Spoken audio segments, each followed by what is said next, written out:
You know it's this. Take a perk and a talk of that shit. Money swallowing like sis. Did it perfect in the kid. Got a billion who sang on my head. Look up better put on the road I just spent. I know we got $1 million. The devil that shit ain't not cheaper again. Hello and welcome back, fellow anime lovers, to MangaMuse. I am delighted to have you join us once again in the world of fanfiction and fantasy. This is the 17th part of What If Naruto Enters K-Pop Demon Hunters. Special note, this fanfic is written and a masterpiece of Slygold on FANFICTIONnet.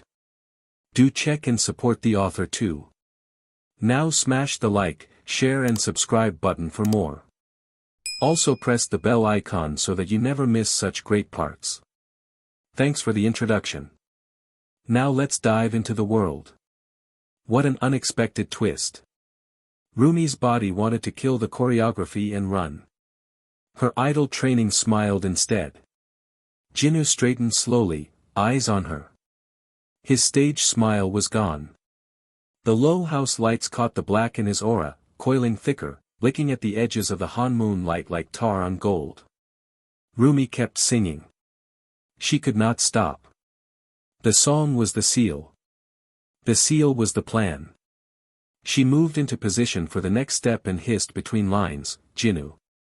Get off the stage. He tilted his head, as if considering it.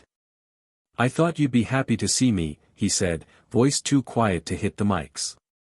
We match tonight. See. Monsters with patterns. Her chest hurt. We are not the same, she said. Really, he asked. You wear your curse like jewelry. You get to have love and fans and a stage. I took one step into that light and they labeled me a demon. He smiled in a way that did not touch his eyes. You should have hated yourself with me, he said. Instead you forgave everything. That is worse, you know. For people like us. The Saja boys hit the stage edges a second later. To the crowd, it looked like a scripted crossover. Smoke flared. The boys took dramatic poses. To root, every red light on their monitors went off. GWMA's demons surged. Sasuke felt it before anyone said the words. Sasuke sat with Bobby in the VIP tech row, just behind the sound engineers. He had been watching Rumi's patterns flare on the big screen, proud under layers of quiet worry. One eye on the Han moon seal above the dome, one on the exits. The spike in GWMA resonance hit his nerves like a cold knife. He rose even before Bobby turned to him. Stay here, he said. Bobby caught his wrist. What is going on? Backstage breach, Sasuke said. And something worse on the roof. He did not wait for an answer. The air outside the direct stage wash tasted different in the corridors. Copper. Smoke. Third heaven just above the senses. Root agents sprinted past him toward the main doors. One of Danzo's captains muttered the word Akatsuki into a headset and Sasuke's body went cold. They were supposed to be dead. Then he remembered, Kabuto. The necromancer. The way Pain had looked in Jiraiya's last message, eyes full of stolen light. Wonderful, Sasuke muttered. He veered toward the stage entrance just as the Saja boys dropped down. On stage, the glamour cracked. Jinnu moved faster than any human idol should have been able to. One moment he was in front of the stage, hands spread like he was going to join the choreo. The next he was face to face with Rumi, GWMA aura flaring, the mask slipping. Up close she saw it. The black in his eyes. The old pain. The hatred that had been fed and fattened until it ate everything else.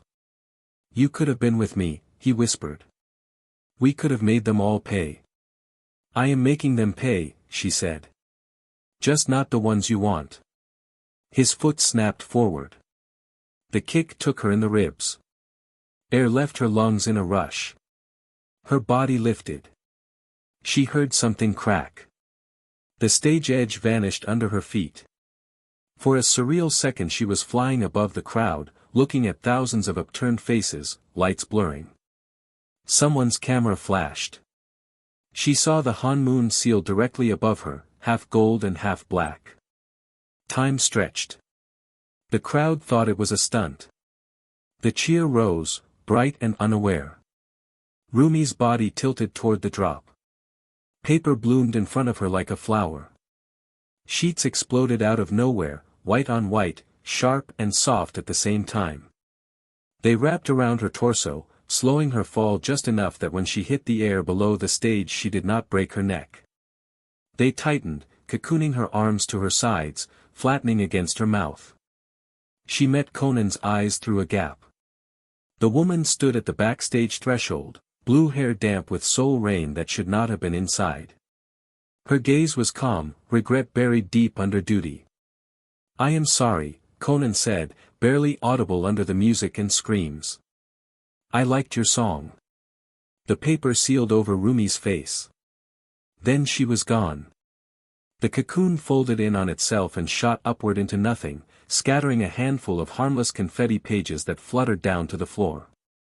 A stagehand bent to pick one up, frowned at the sigil burned into it, and then his body dissolved into ash before he could scream. Sasuke hit the stage in the same heartbeat. He emerged from the wing, one arm, eyes burning with every color of his resonance. The Hanmon's gold lit the sweat on his face. The Saja boys turned in unison. To the fans, it looked like part of the performance. Their favorite Huntrix boyfriend joining the girls on stage for a surprise cameo. The dome shook with a chant. Uchiha! Uchiha! Uchiha! Sasuke did not hear it.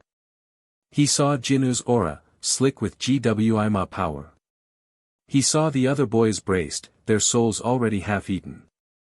He saw the place where Rumi had been. For a second, everything in him wanted to pursue the spiral of white paper that had swallowed her.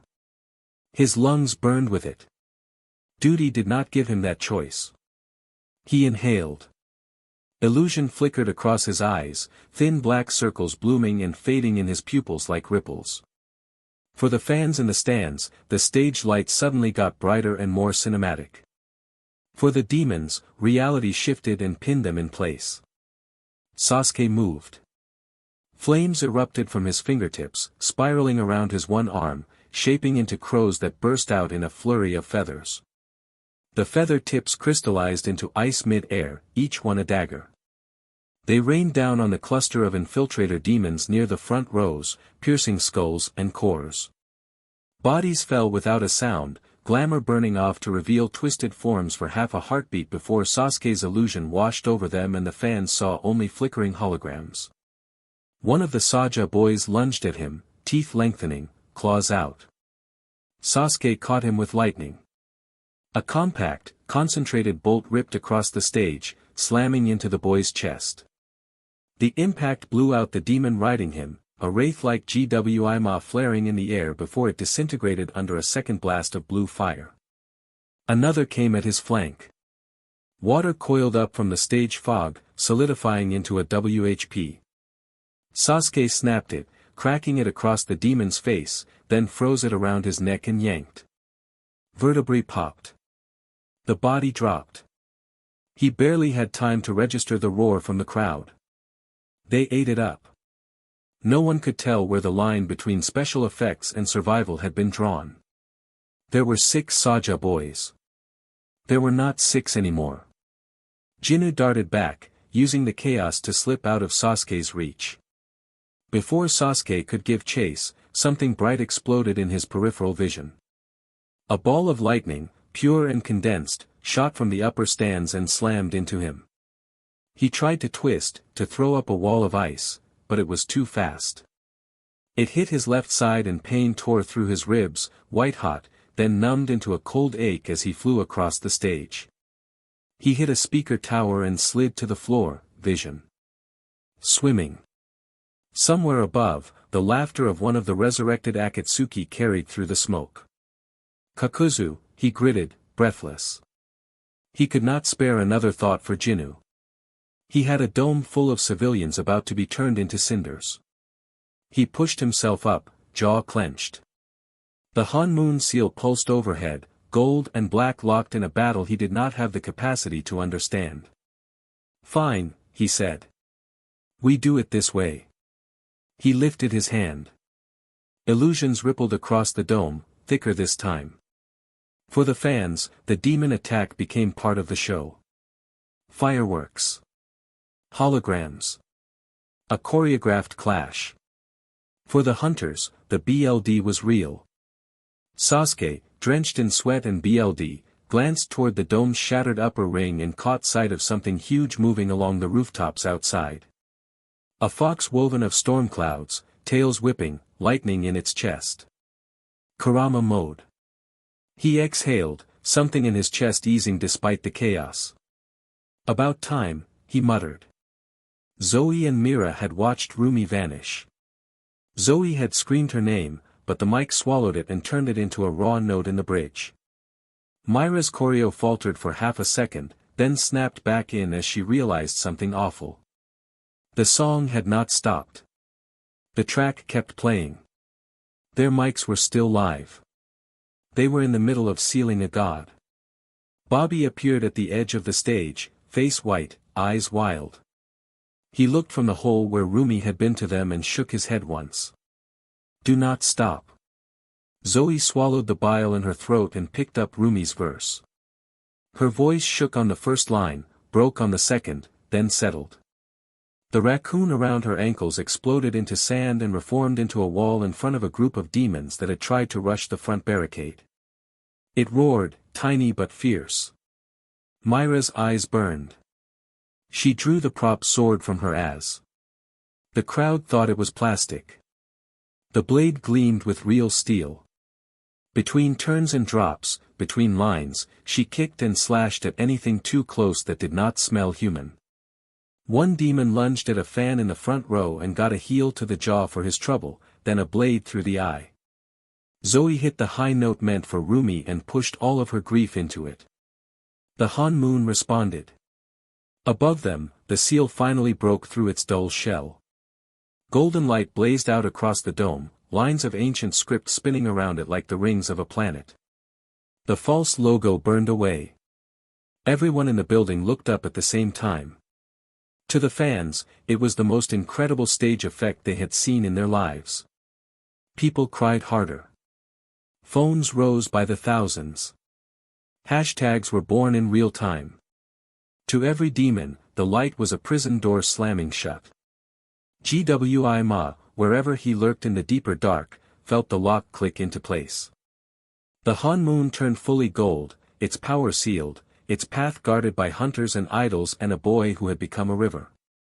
No more GWI demons would cross into this world through those old, easy cracks. The ones already here still screamed.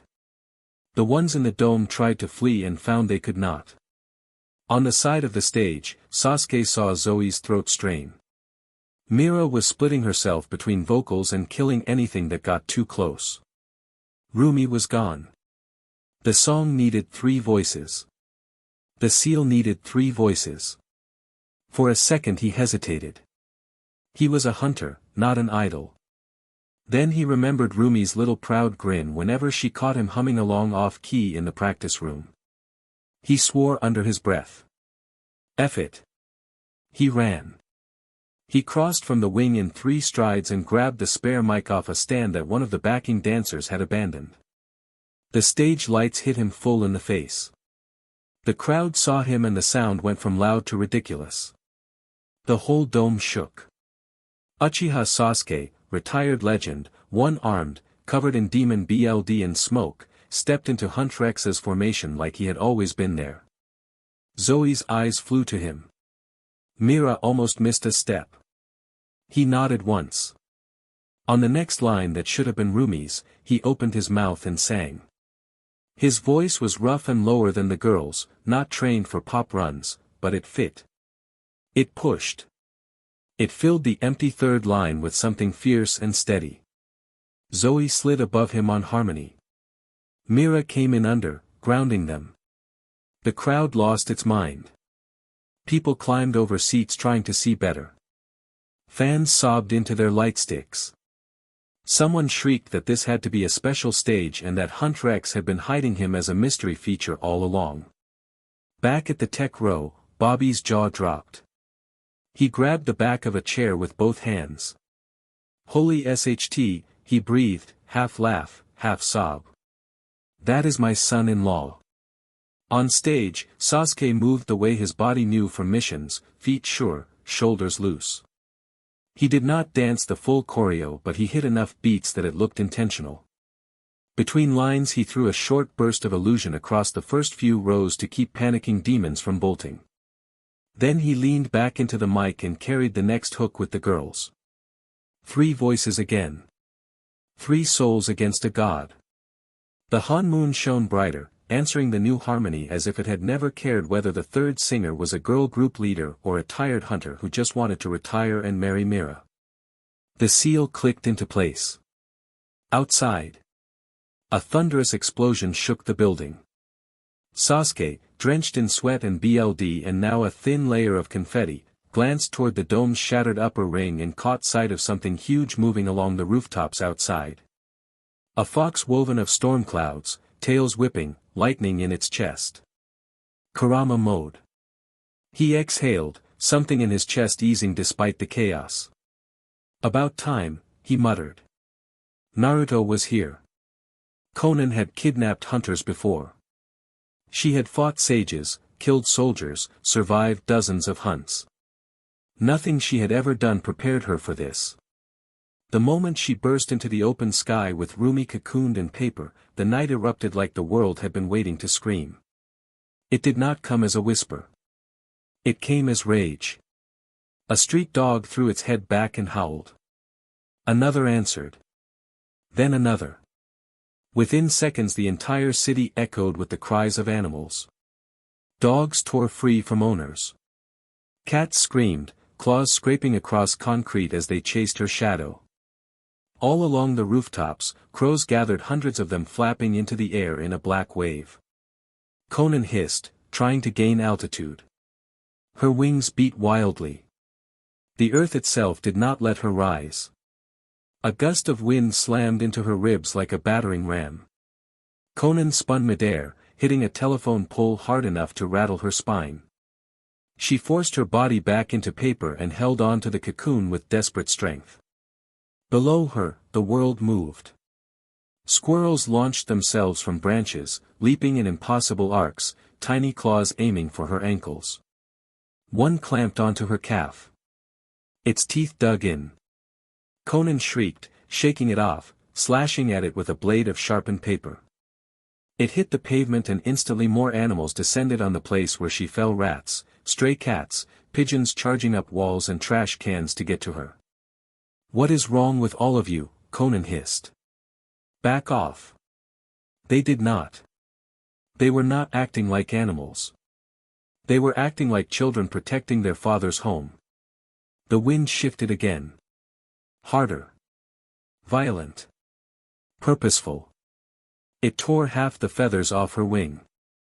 She barely stabilized before lightning cracked inches from her foot, hot enough to scorch the paper around her. Rumi screamed inside the cocoon. Her patterns flashed gold, then black, then gold again. The cocoon trembled like it could not contain her anymore. Conan felt it. The girl's resonance was fraying the seals. Stop, Conan snarled. You will kill us both. The scream that answered her was not human. It shook the sky. Conan forced herself higher, gasping. She dared to look back. Naruto was no longer a boy. He was a storm bound to flesh. Kurama mode had always been frightening, but this thing chasing her now glowed like molten justice. Gold veins raged across its massive form. 9 tails of storm whipped behind it, bending the sky. Its paws crushed the rooftops, leaving trails of cracked stone and lightning. His eyes glowed like magma. Not angry. Not human. Possessive. He did not see Conan. He saw the cocoon. He saw his mate stolen. He saw someone he loved crying inside a prison. Rumi's voice cracked out again, muffled but desperate. Naruto. Naruto. Conan felt the very world shudder at the sound. A tree ripped itself from the ground behind her, its roots snapping free with explosive force. It swung upward like a giant flail. Conan barely ducked it. Leaves sliced her cheeks like blades as she passed. The pavement cracked open beneath her. Hot air roared upward like the earth was trying to spit her out of the sky. Two owls slammed into her from opposite sides, talons tearing into her shoulders. BLD sprayed. Conan screamed and ripped them away with shaking hands. "What is this?" she choked. "What are you things?" A squirrel launched at her face. She barely blocked it. A raccoon tried to climb up her leg. She kicked it off. A stray cat leapt 6 feet in the air and raked her thigh open. Every animal in Seoul had become a soldier. Not wild. Not random. Focused. On her. And behind her, the god roared again. "Give her back." Conan had felt fear before. Real fear. Pain's punishments. Jiraiya's rage. Kabuto's experiments. None of it compared to this. Her wings shook. Tears streaked her face. "I cannot outrun him," she whispered. "This is insane." The paper cocoon around Rumi suddenly pulsed with light. A bright one. A dark one. Rumi's patterns were fully active now. The Han moon threads glimmered, burning against the seals. The girl was tearing the cocoon apart from inside. A beam of light cracked through the paper for a split second.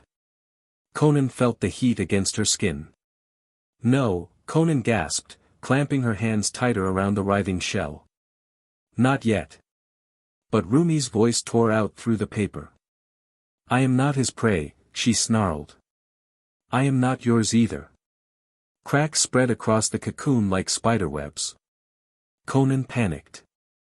She banked hard left, trying to reach the planned safe house. Birds slammed into her wings. A dog lunged from the rooftop, jaws snapping shut on the paper trailing behind her. She ripped free only to slam into a billboard. Naruto closed the distance. She could feel the heat of his gold aura. The pressure of his storm. The way the earth below trembled with every step he took. He was right behind her. Conan had survived centuries. Fought armies. Endured tortures. But this was something else. This was divine wrath. Conan cried openly now. She was a demon, powerful and old. But she was running from a god. And she knew she would not survive if he caught her. Conan looked over her shoulder at the same moment the storm caught up to her. There was no warning. No shadow. No sound. Just force. Naruto hit her like a meteor. The air exploded outward. Clouds ripped apart. The shockwave rolled across the rooftops like a tidal wave. The earth below felt it first, cracks split across the concrete as if Seoul itself had flinched. Conan's body folded around the blow. BLD sprayed from her mouth. Her wings shattered into loose paper that spun into the air like torn feathers. The sound came a heartbeat later. A thunderclap that shook windows for 5 blocks. Animals howled in answer. Trees bowed. Streetlights flickered. The entire world reacted to the impact of its returned father. Naruto's voice was not human when he spoke. "You took what is mine." His eyes were molten gold, lit from within like a forge. Lightning arced between his teeth. His hands were claws of stormlight gripping Conan's torso. He threw her. Not down. Not away. But through 3 buildings. Conan crashed through the first wall in an eruption of plaster and paper. The second shattered around her like ice. The third swallowed her body entirely before spitting her out the other side in a spray of debris. She hit the ground hard enough to form a crater. For a moment there was silence. Then the world exhaled fury. The wind shrieked. Debris lifted. A tree uprooted and toppled into the street like a giant throwing its weight around in anger. Water geysered from a broken pipe, forming a spiral around Naruto's feet like it wanted to shield him. Naruto did not look at the destruction. He looked at the cocoon falling from the sky. The rage in him shifted in one breath. Rumi. The paper shell cracked midair. Gold light poured out from the seams. A black pulse followed it. Her patterns were flaring wildly, shifting from lilac to blazing gold and back to obsidian void. The seals around the cocoon could not hold her anymore. The explosion was small but sharp. White paper tore open. Rumi shot out into open sky, gasping, spinning, hair flying around her. The ground rushed up at her in a blur. Her eyes widened. Her resonance answered. Her body glowed. A deep ring of power split the air around her, and the temperature dropped suddenly as a serpent roared into existence beneath her. A basilisk of pure light and void surged upward from nothing. Its body was blinding white. Its eyes were black holes. Its scales were script written in her patterns. It caught her gently, curling its coils around her like a cradle. Rumi exhaled shakily and placed her palm on its head.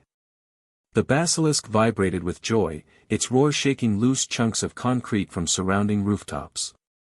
Naruto appeared beside her in a flash of lightning. Kurama mode dissolved around him, storm pulling back into his skin, gold still burning in his eyes. He touched her cheek. "Are you hurt?" She shook her head, breath uneven. "No. I am fine." Her hand trembled as she held on to him. "She tried to take me." Again. The basilisk hissed, turning its head toward the crater Konan had made. Konan dragged herself out of it. She stumbled. One leg buckled. Blood dripped down her arms and legs. Her wings were torn strips of soaked paper. She looked nothing like the proud, serene demon she had been minutes ago. The ground beneath her rejected her. The soil cracked. Leaves whipped at her face. Birds dived at her in angry bursts. She pushed forward anyway. "Rumi," she rasped. "You are coming with me." Rumi slid off the basilisk's back and stood on solid ground. Her patterns blazed gold down her arms, across her ribs, weaving up her neck. The void in her pupils deepened. She summoned her soul sword. Its blade burned with white gold fire. Naruto stepped in front of her immediately. "I will end this," he said. Rumi grabbed his wrist. "No."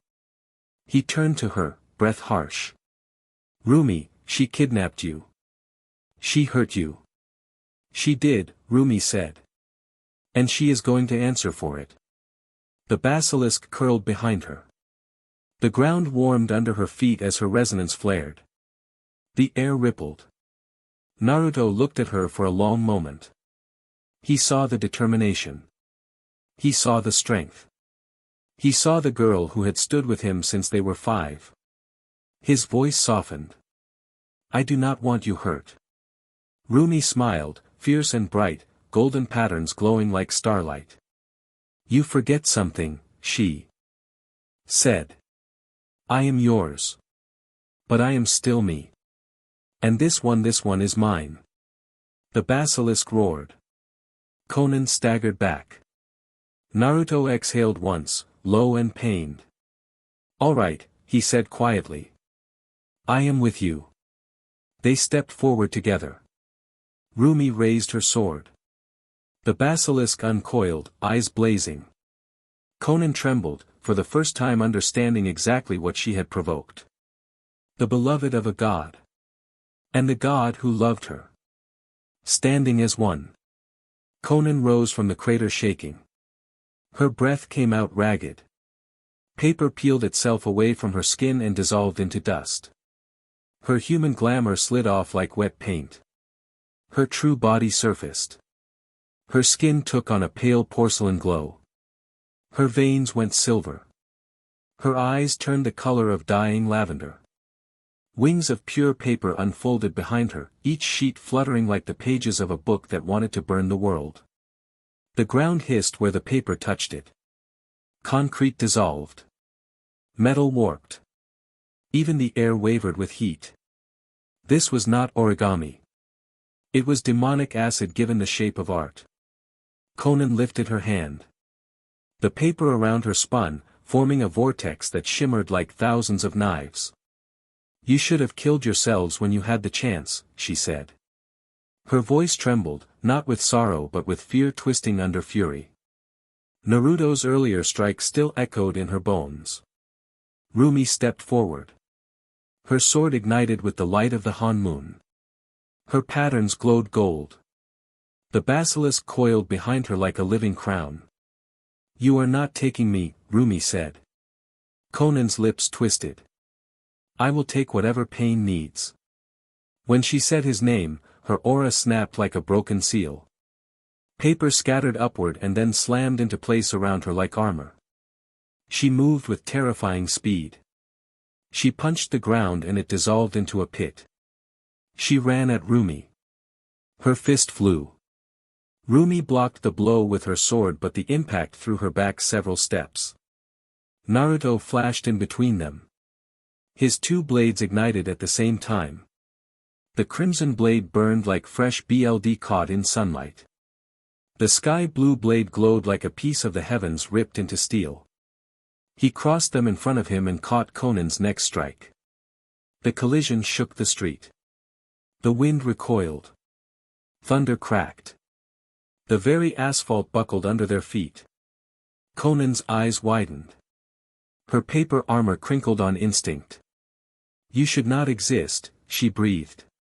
Naruto pushed her back with a single turn of his wrists. The force of it sent tremors through the earth. "You should not touch what is mine," he said. His voice had the weight of storms in it. Conan skidded across the ground and slammed into a wall. Before she could recover, Rumi leaped. Her basilisk surged beneath her like a beam of white fire. Rumi flipped off its head, spun mid-air, and brought her Han moon blade down in a diagonal slash. Conan barely blocked it, paper rising in a shield that hissed where Rumi's sword touched it. The Han moon blade burned a clean, golden cut straight through the shield. Conan snarled. Her wings snapped open. "You are not a hunter," Conan spat. "You are filth. You are demon blood pretending to be pure." Rumi bared her teeth. "Then choke on it." She lunged again. Their blades clashed. Paper sliced at her arms. Rumi slashed at Conan's ribs. Sparks showered the air. Paper dissolved into smoke where Rumi's void resonance touched it. Naruto appeared behind Conan.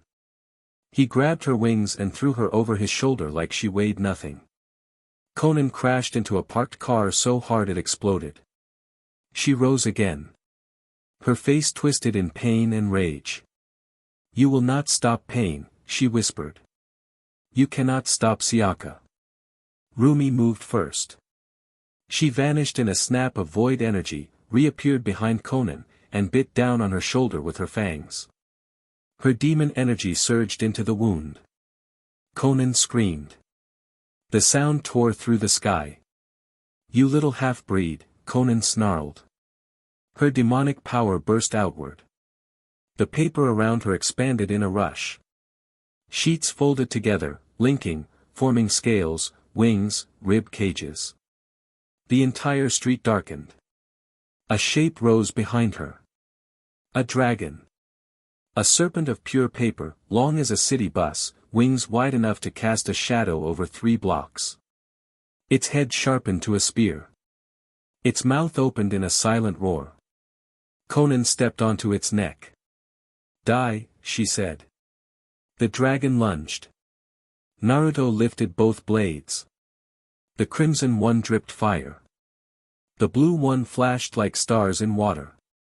He stabbed them into the ground. The earth arced upward. Wind screamed. Lightning struck down. Behind him, something pulled itself out of the soil.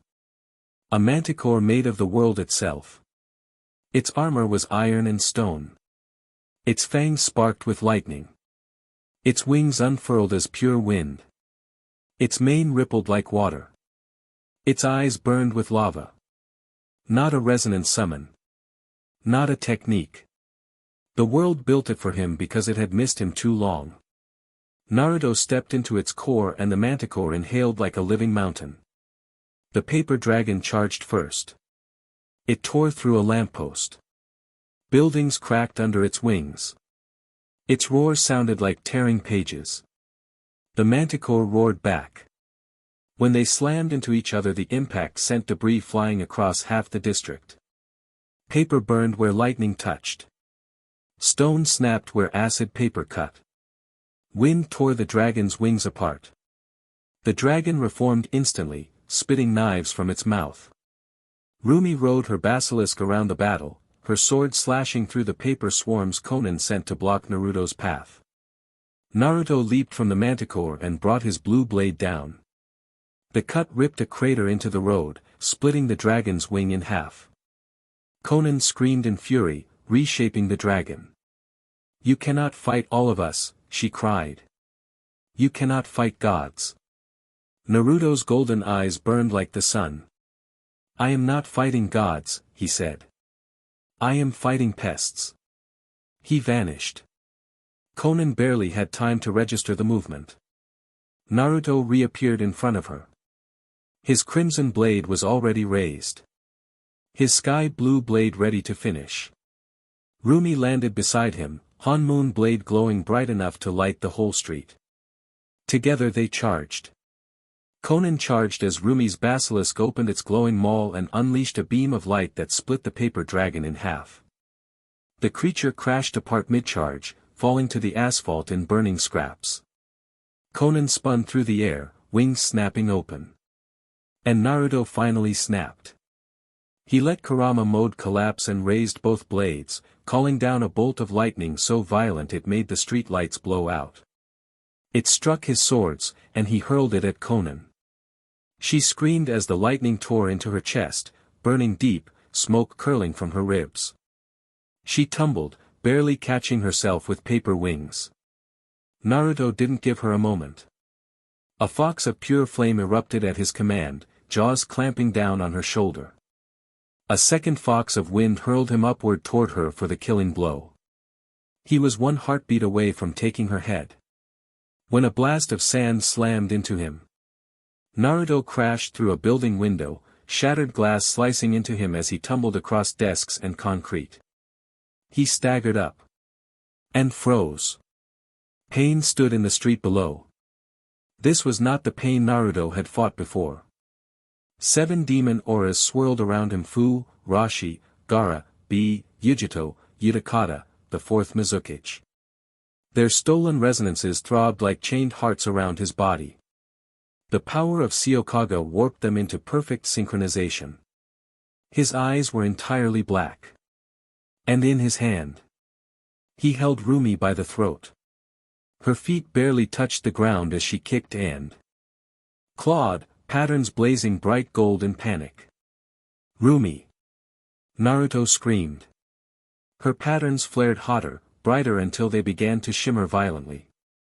She pushed harder, summoning everything she had. Light resonance crackled along her arms. Her demon energy surged. Her patterns spiraled like living script. Her skin darkened to storm gray. Tiny fangs descended. Her pupils slid into molten, golden rings.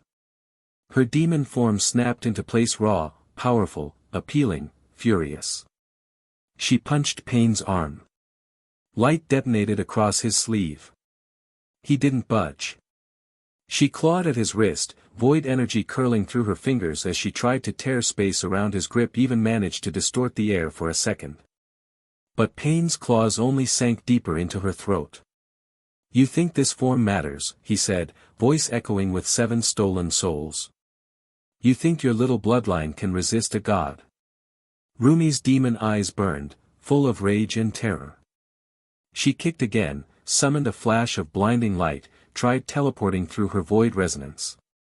But Pain's grip didn't move. She thrashed, desperate, patterns glowing hotter and hotter, gold and lilac flickering like a breaking star. Still nothing. Her demon form couldn't overcome him. Let her go. Naruto roared, summoning his manticore, wings of earth and storm exploding behind him. Pain didn't even look at him.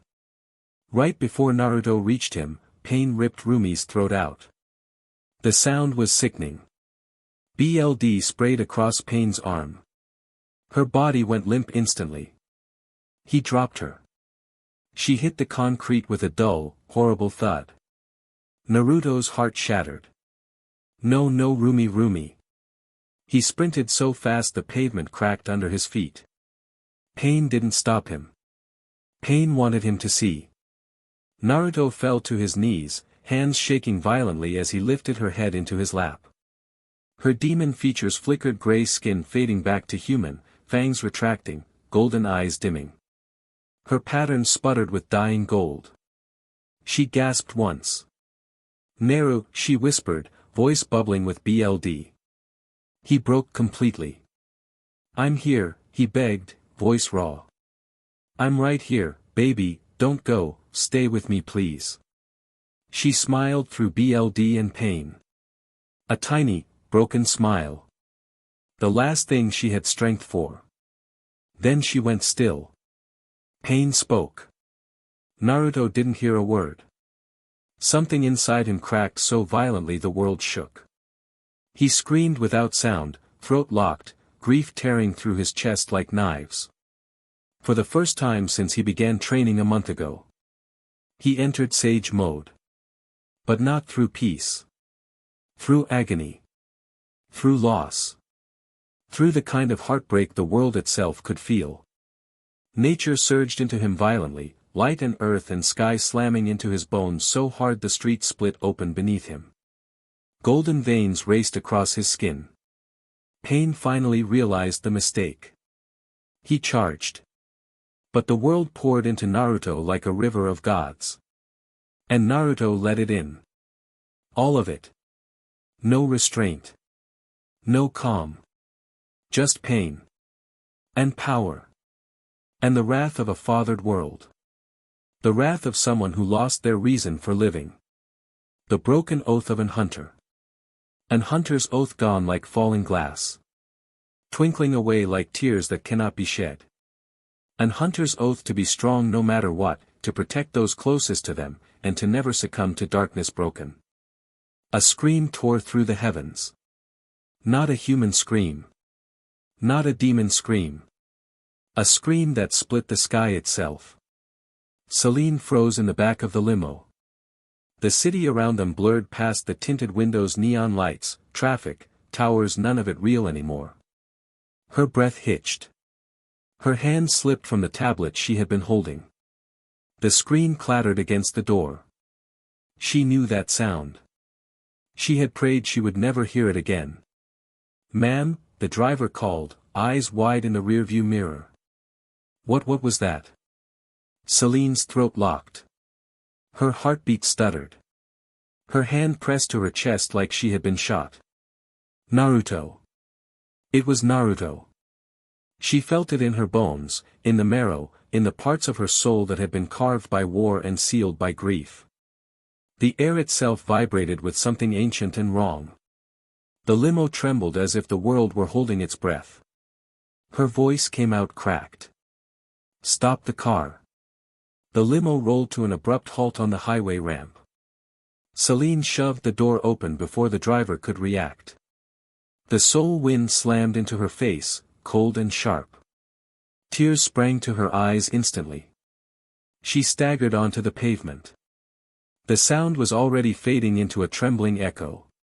But the meaning of it was not. "No," she whispered, voice shaking. "No, please no." Her knees nearly gave out, but she forced herself upright by digging her nails into her own palms. She could not fall apart. Not now. Not when the leaf had called for her. Not when demons were ripping through their borders. Not when her city still needed her. Her hand flew to her phone. Rumi. Her sweet girl. Her precious, stubborn, shining girl. The call didn't even ring. Disconnected. Celine's breath hitched so sharply it hurt. She looked toward the direction of the Dome, the Idol Awards, the place Rumi and Hunt Rex had been performing, and she felt the residual shockwaves rolling through the spiritual plane. Darkness. GWIMA resonance. Something tearing. Something dying. And underneath it, Naruto's voice, raw and broken, echoing through the very fabric of the world. Her vision blurred. Tears spilled, hot and uncontrollable. She covered her mouth with a shaking hand and sobbed, silent and violent, shoulders shaking. It could only mean one thing. One unthinkable thing. Oh God's Rumi. The wind whipped around her as if trying to hold her up. But she stood anyway. She straightened anyway. She forced her lungs to move even as something inside her collapsed. She wiped her tears with trembling fingers and walked back toward the limo.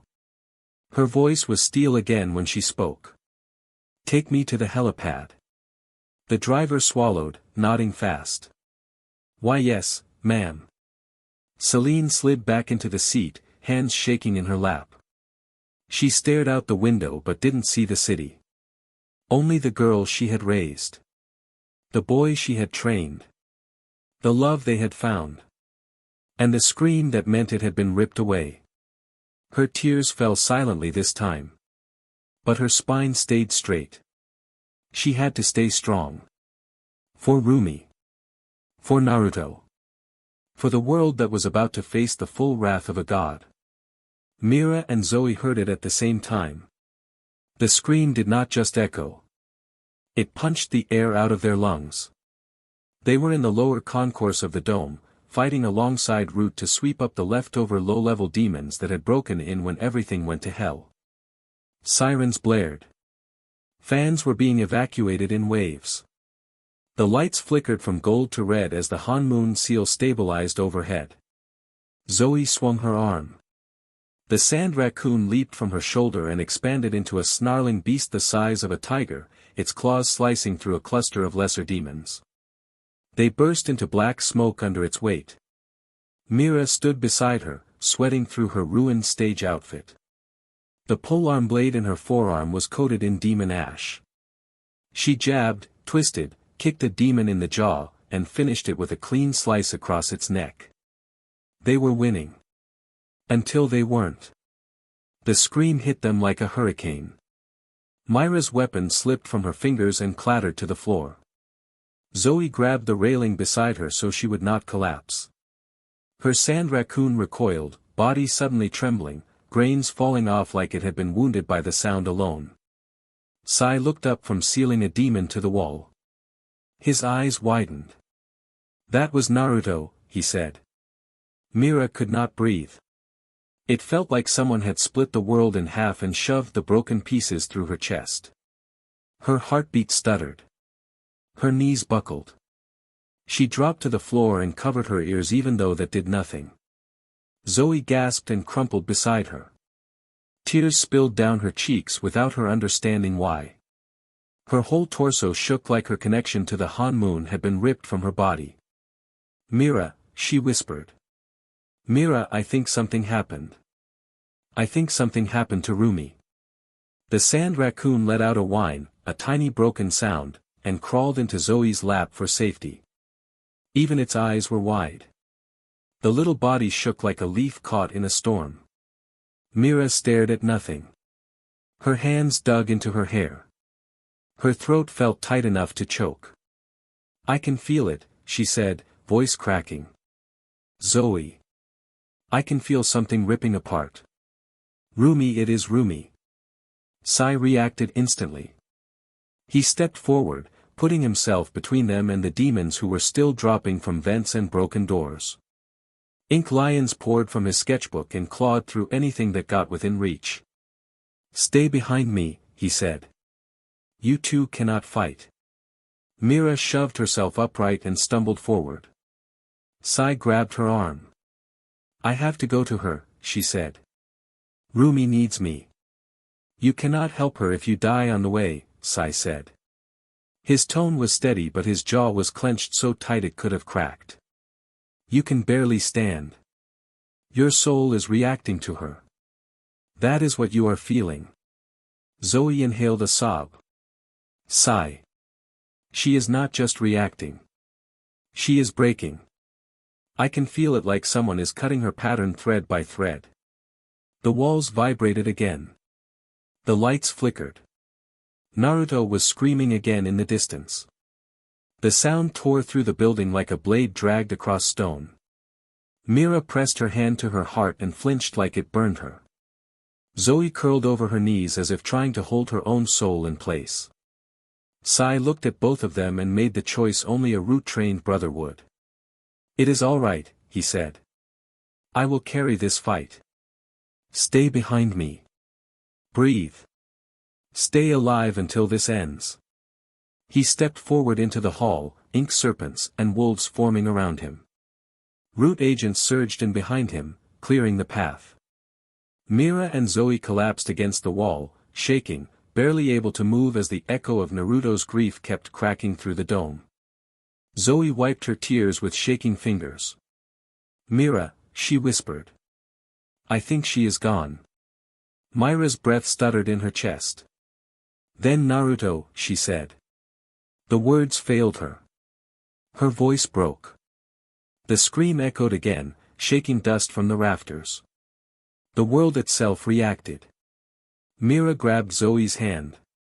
They held on to each other as everything began to fall apart. The world heard him. Not metaphorically. Not spiritually. Literally.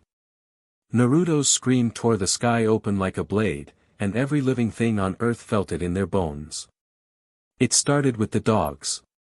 Every dog in Seoul threw its head back at the same time, howling so loudly windows shook. Then it spread like wildfire. Tokyo. Busan. Beijing. New York. Cairo. Lagos. London. Villages in the mountains. Houses in the desert. Every canine throat lifted in grief, one long unbroken note that sounded. Like the world itself was mourning. Cats felt it next. Their backs arched. Their fur rose. They crouched low and let out guttural, trembling cries, not angry, not territorial. Grieving. Birds fell silent for a heartbeat, then burst into panicked calls. Crows cawed like funeral bells. Sparrows shrieked. Parrots wailed in homes thousands of miles away. In the forests, entire flocks took to the air, circling aimlessly, crying into the wind. Rats swarmed out of alleys and drains, frantic and trembling. Squirrels spiraled down trees, chittering in terror. Raccoons froze, then keened low like wounded animals. On the other side of the world, a tiger lifted its bloody muzzle mid-hunt and roared not in victory, but in sorrow so deep the jungle went still. Elephants raised their trunks and trumpeted mournfully. Wolves broke into mourning song. Bison thundered across plains. Horses whinnied and stomped. Cattle bawled. Monkeys shrieked in alarm. Snakes writhed out of their dens, bodies trembling as they hissed in fury and anguish. Fish in lakes darted wildly. Sharks veered off course in the deep ocean. Whales sang long, mournful calls that echoed for miles. Even insects felt it. Ant colonies poured out of their hills, scrambling in confused panic. Bees abandoned their hives for a moment, something that should never happen, the air thick with their distressed buzzing. The world did not simply react. It stopped. A man in Madrid paused mid-step and whispered, "What was that?" A mother in Seoul froze, spoon clattering from her hand, tears filling her eyes without knowing why. A fisherman in Busan dropped his net as the ocean's pulse shifted under his feet. A subway full of commuters in New York went silent as every phone glitched at once, screens flickering with static like something bigger had passed through the wires. In the leaf, flowers closed their petals like they were hiding from some unseen storm. In the sand, dunes shifted as if startled. In the mist, the fog recoiled like it had been struck. People all over the world looked up from their lives, from dinners, from sidewalks, from hospital beds, from classrooms, and felt it. A pressure. A weight. A grief that was not their own. The air thickened. Light dimmed. The earth itself seemed to groan under the sorrow of one boy's breaking heart. Then. Silence. A silence so deep even the wind held its breath. And every creature, every tree, every storm cloud knew the same truth. Someone important had just lost everything. Tsunade wiped blood from her lip and cracked her knuckles as the demon lurched back up. The thing was huge, covered in bone armor and black mist, a full Class S monstrosity that had mauled 3 squads before she arrived. She had just slammed it through 2 buildings when everything changed. The scream hit. Not through her ears. Through the air itself. Tsunade froze mid-strike. The demon froze too, its jaw hanging open, instincts overriding rage. Every hunter on the field stopped moving. The sound swept through the leaf like a tidal wave. Every rooftop shook. Birds burst from trees in frantic swarms. Horses reared in the stables. The academy windows rattled. Civilians dropped to their knees without knowing why they were crying. Tsunade staggered. Her heart clenched. She knew that voice. She had heard it laugh. Heard it argue. Heard it swear during training. She had never heard it break, not until Jiraiya. And even this was way worse. The Stormbringer had broke. Naruto. Her breath stopped. She looked up. And that was when she saw the sky. All the clouds above the leaf were moving. Every single one. Not drifting. Not shifting. Dragging themselves in one direction like they were being pulled by chains. Dragging themselves toward the Han River. Toward a small town far from Seoul. The horizon darkened as the storm gathered in a single point, swallowing the sunlight, swallowing the blue.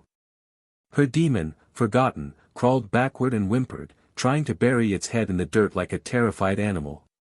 Tsunade's pulse hammered. "That is not a storm," she whispered. It was grief.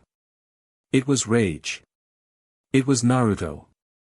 The air trembled again, the echo of the scream rolling back over the mountains like thunder that had lost its patience. Shizune sprinted up behind her, face ghost white. "Tsunade-sama," she said. "The animals. The whole forest. They're acting like the world is ending." Tsunade did not take her eyes off the blackening sky. "Something worse," she said. She felt it in her bones, ancient and cold. "That boy is crying," she whispered. "And the world is crying with him. The world is breaking from his grief."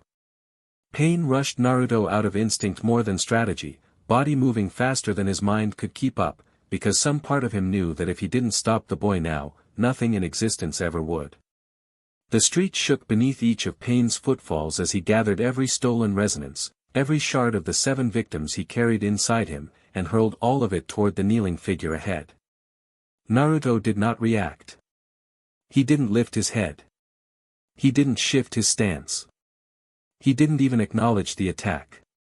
He simply knelt, hands trembling over the body he could not save, sage mode thick in the air around him, but not the serene, measured power Pain had once struggled against when fighting Jiraiya. This sage mode pulsed like a wounded heartbeat, as if the earth itself had leaned forward to cradle Naruto's shattered soul. The wind swirled around him in tight spirals. The cracked pavement pulled upward in small tremors. The very air seemed strained, waiting for something to break.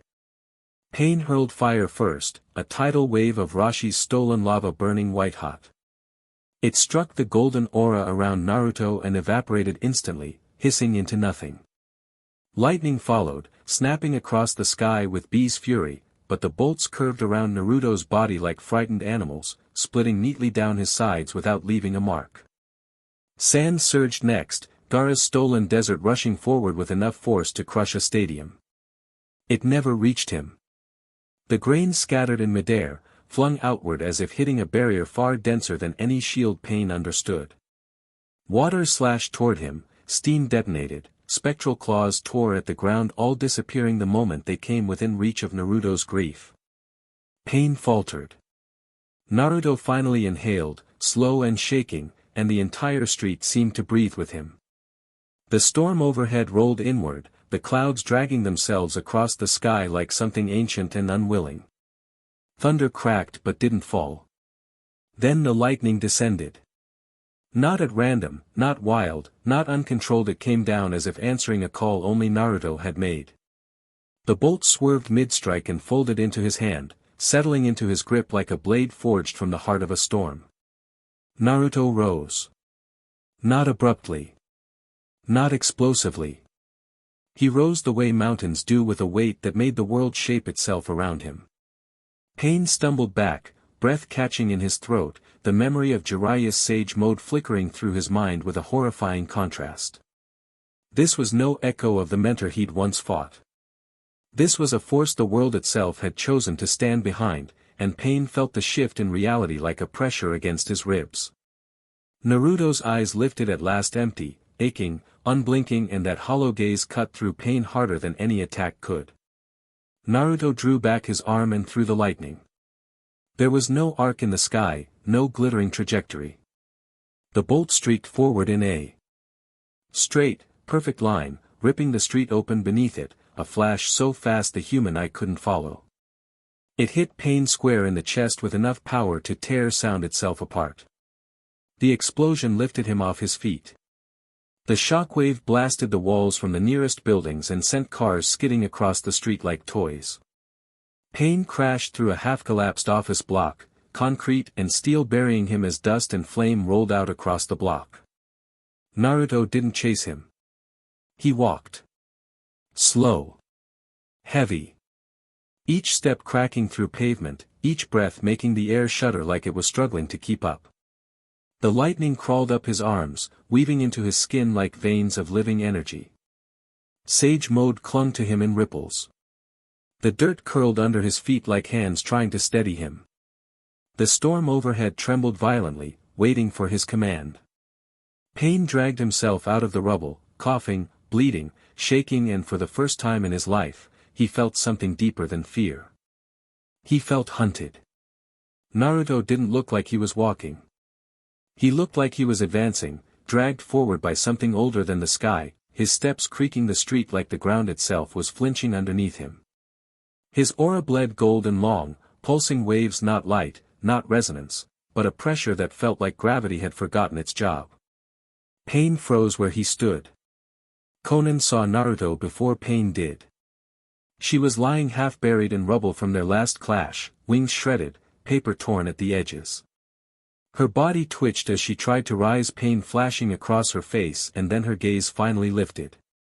She saw him. Naruto. But not the boy she knew. Not even the hunter she feared. A golden, shaking silhouette dragging the weight of the world behind him. Sage marks carved deep like cracks in a cracked star. Lightning crawling his arms. Wind curling around his ankles like a leash. His hair floating as if underwater. His eyes glowing so bright she couldn't tell if they were gold or just grief made visible. Konan's breath vanished.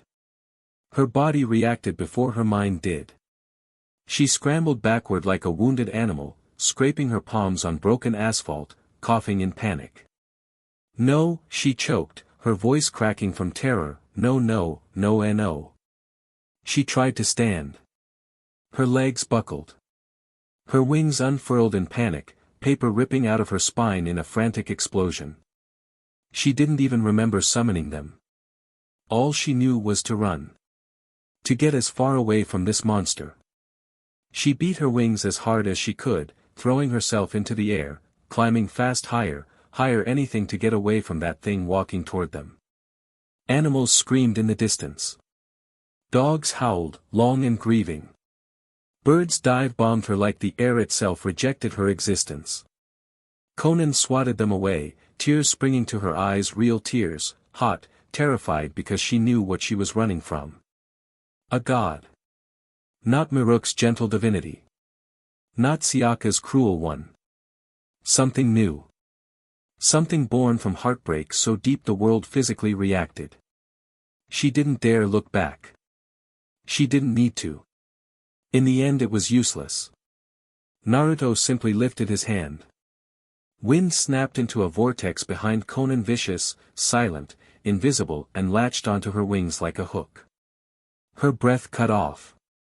She felt the pull in her ribs, in her spine, a violent yank that tore her straight out of the sky.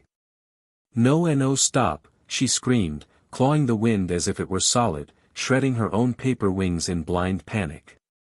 The vortex dragged her back down toward the street. Naruto did not look up. He did not need to. His steps stayed steady, slow, inevitable, his eyes locked on Pain. The world moved things into his hands so he wouldn't have to. Konan hit the ground hard, rolling through dust, hands shaking as she tried to lift herself again. She saw his silhouette passing the fallen street lamp. She saw the golden aura flickering like a storm ready to break. And she snapped.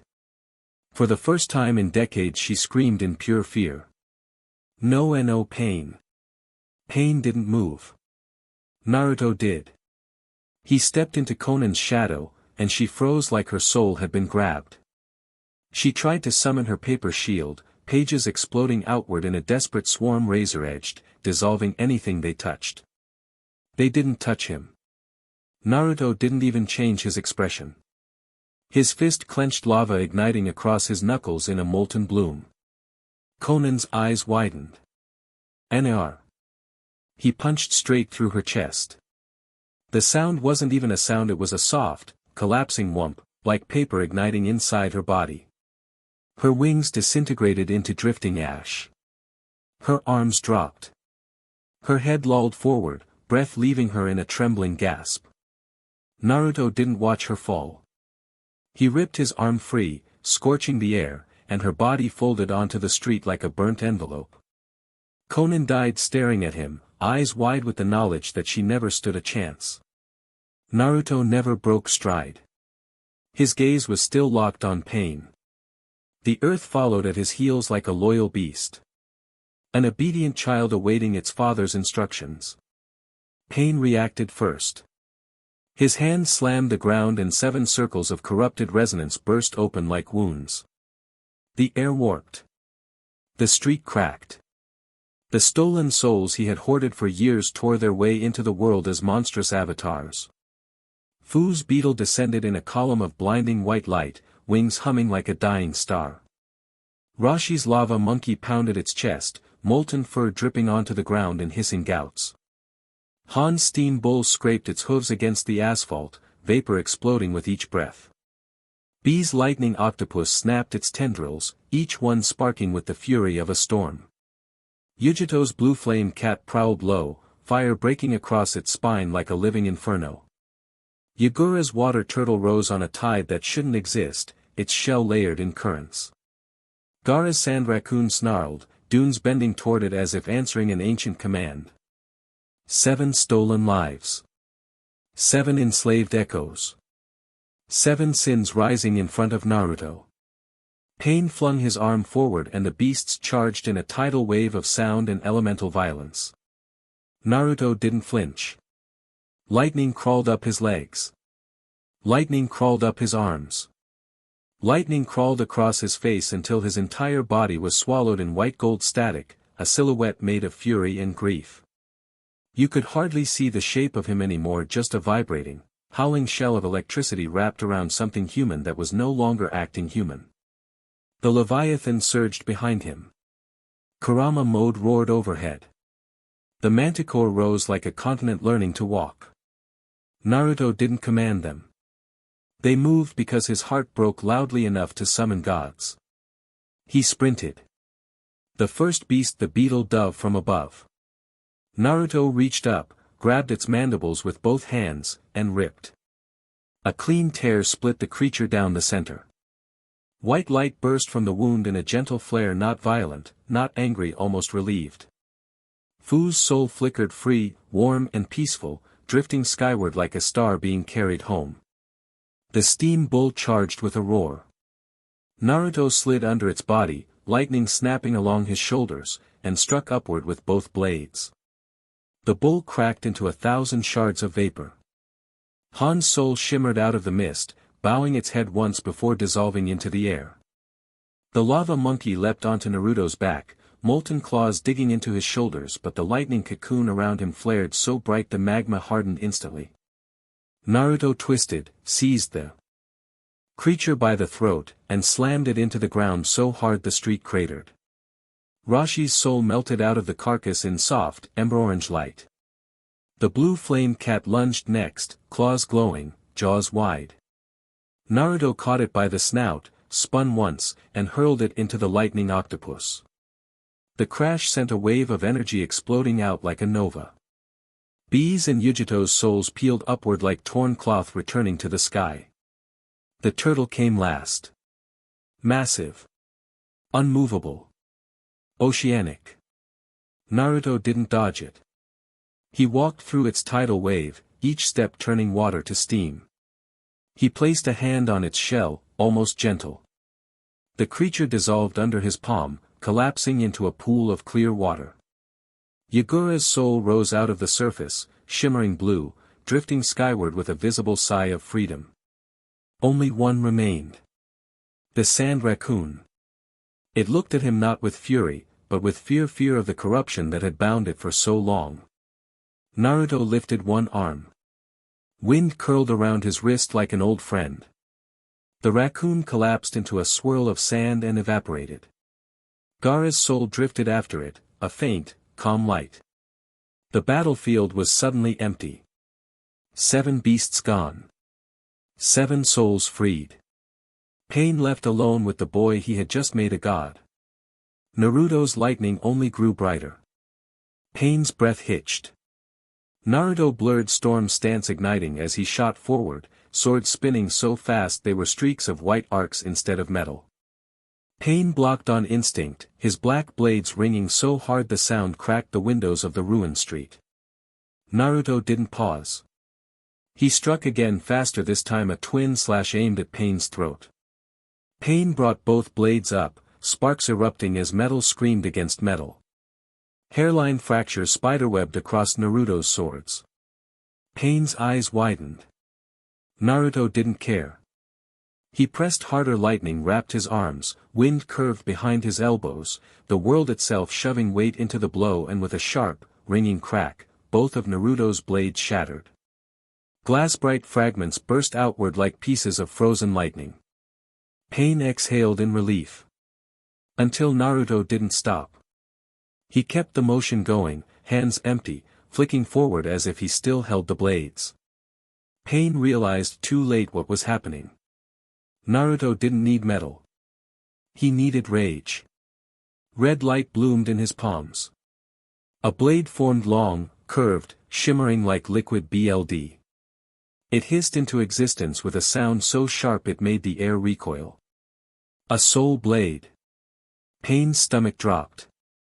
Jiraiya had used one once and even half-formed, it had nearly killed Pain in a single strike. But Jiraiya's had been white. Pure. Clean. Naruto's was crimson. Dark. Morning. A katana soaked in grief so thick it steamed. Pain blocked the first strike barely, and even then the shock traveled up both his arms, ripping the tendons in his elbows. Naruto vanished. Reappeared behind him. Swung again. Pain turned just in time. The clash sent a shockwave rolling down the street. Naruto pressed harder. Pain kept backing up an inch, a foot, a yard, lightning shaking off Naruto in sheets, each bolt detonating on the ground like falling stars. Cuts began appearing across Pain's arms, chest, ribs, thin at first, then deeper, then bleeding black as Naruto carved through him piece by piece. Pain slashed Naruto across the shoulder. A clean hit. A deep cut. Naruto didn't react. He didn't even blink. Where the wound opened, golden light spilled out thick and radiant, pouring down his arm like molten dawn. No BLD. No weakness. No humanity left to wound. Pain's breath hitched in terror. What are you? Naruto stepped into the next strike, soul blade humming like a heartbeat. He did not answer. The golden light leaking from his wounds answered for him. He wasn't human anymore. And Pain finally understood. He hadn't just killed Rumi. He had created something that should never exist. A storm with nothing left to protect. A god with nothing left to love. The only thing left was a rage that shouldn't exist. And Naruto was going to carve that truth into Pain's body until the world ran out of places to hold the echo of his rage. Pain was losing ground. Not inch by inch, yards at a time.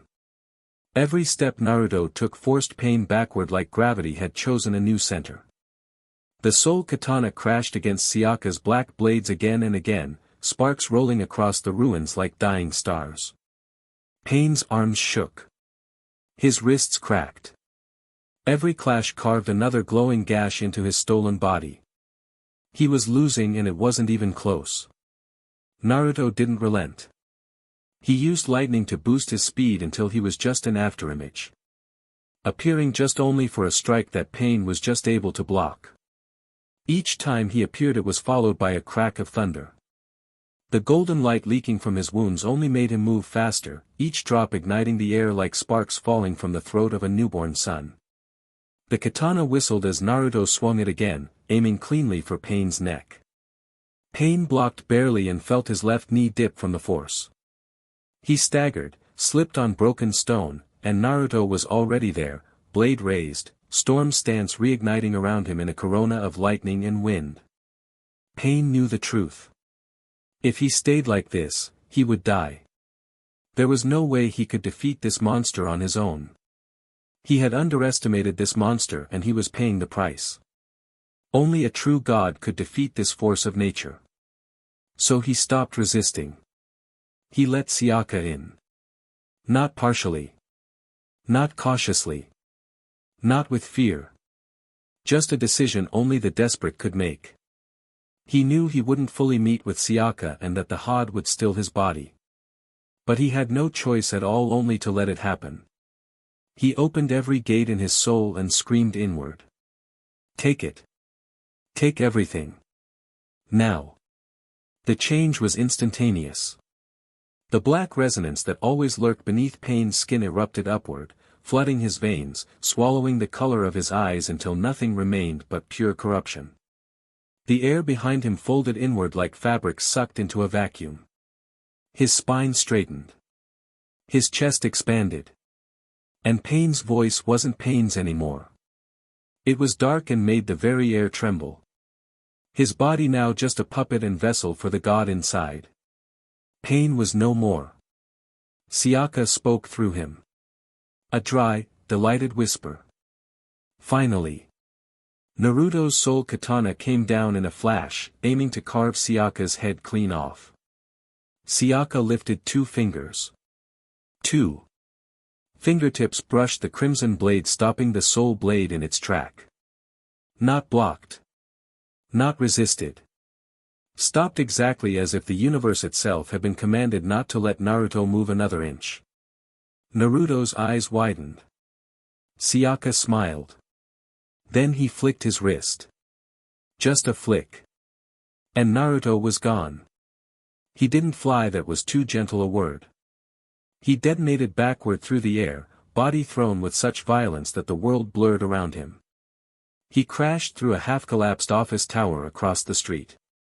The top 5 floors groaned once, tilted, and the whole structure gave way. The building fell. Dust erupted upward like an atomic plume. For one heartbeat, Sayaka thought it was done. He was dissatisfied with how easy it was. He was about to approach the building, when the ground trembled. A deep, rumbling pulse. Heavy enough to crack the asphalt. Heavy enough to blow dust off the shattered windows of the building still standing. Something moved inside the collapsing debris. Stone burst outward. A roar shook the sky. A massive shadow surged up from the collapsing concrete. The manticore returned. Bigger. Angrier. Fused with every element that had answered Naruto's grief. Lightning crackled across its armored plates.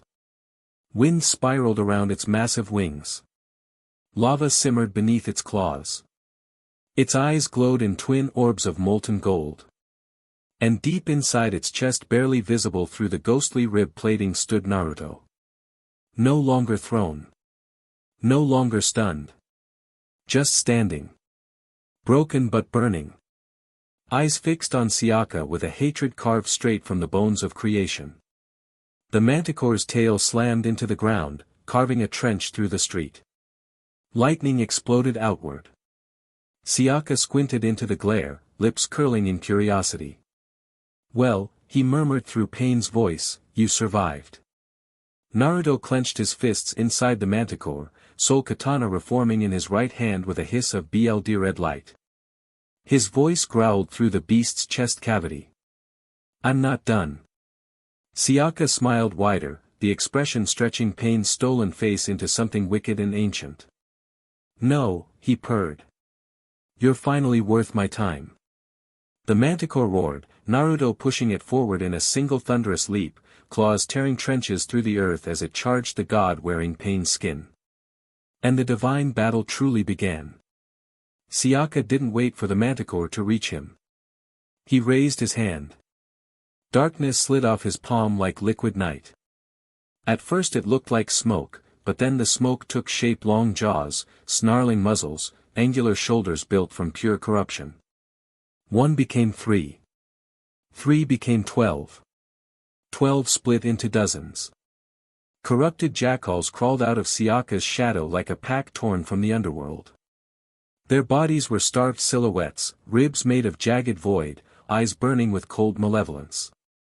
Their paws left stains on the concrete, not prints, stains, as if the ground itself was dying under them.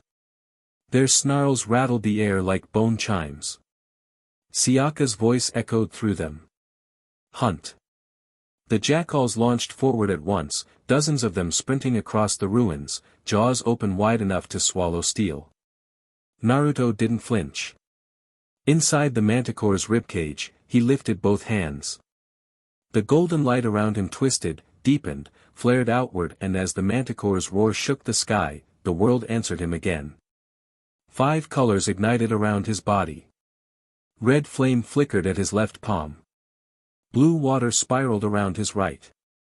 White lightning crawled up his arms like hungry vines. Green wind coiled around his legs, lifting him higher in the manticore's chest.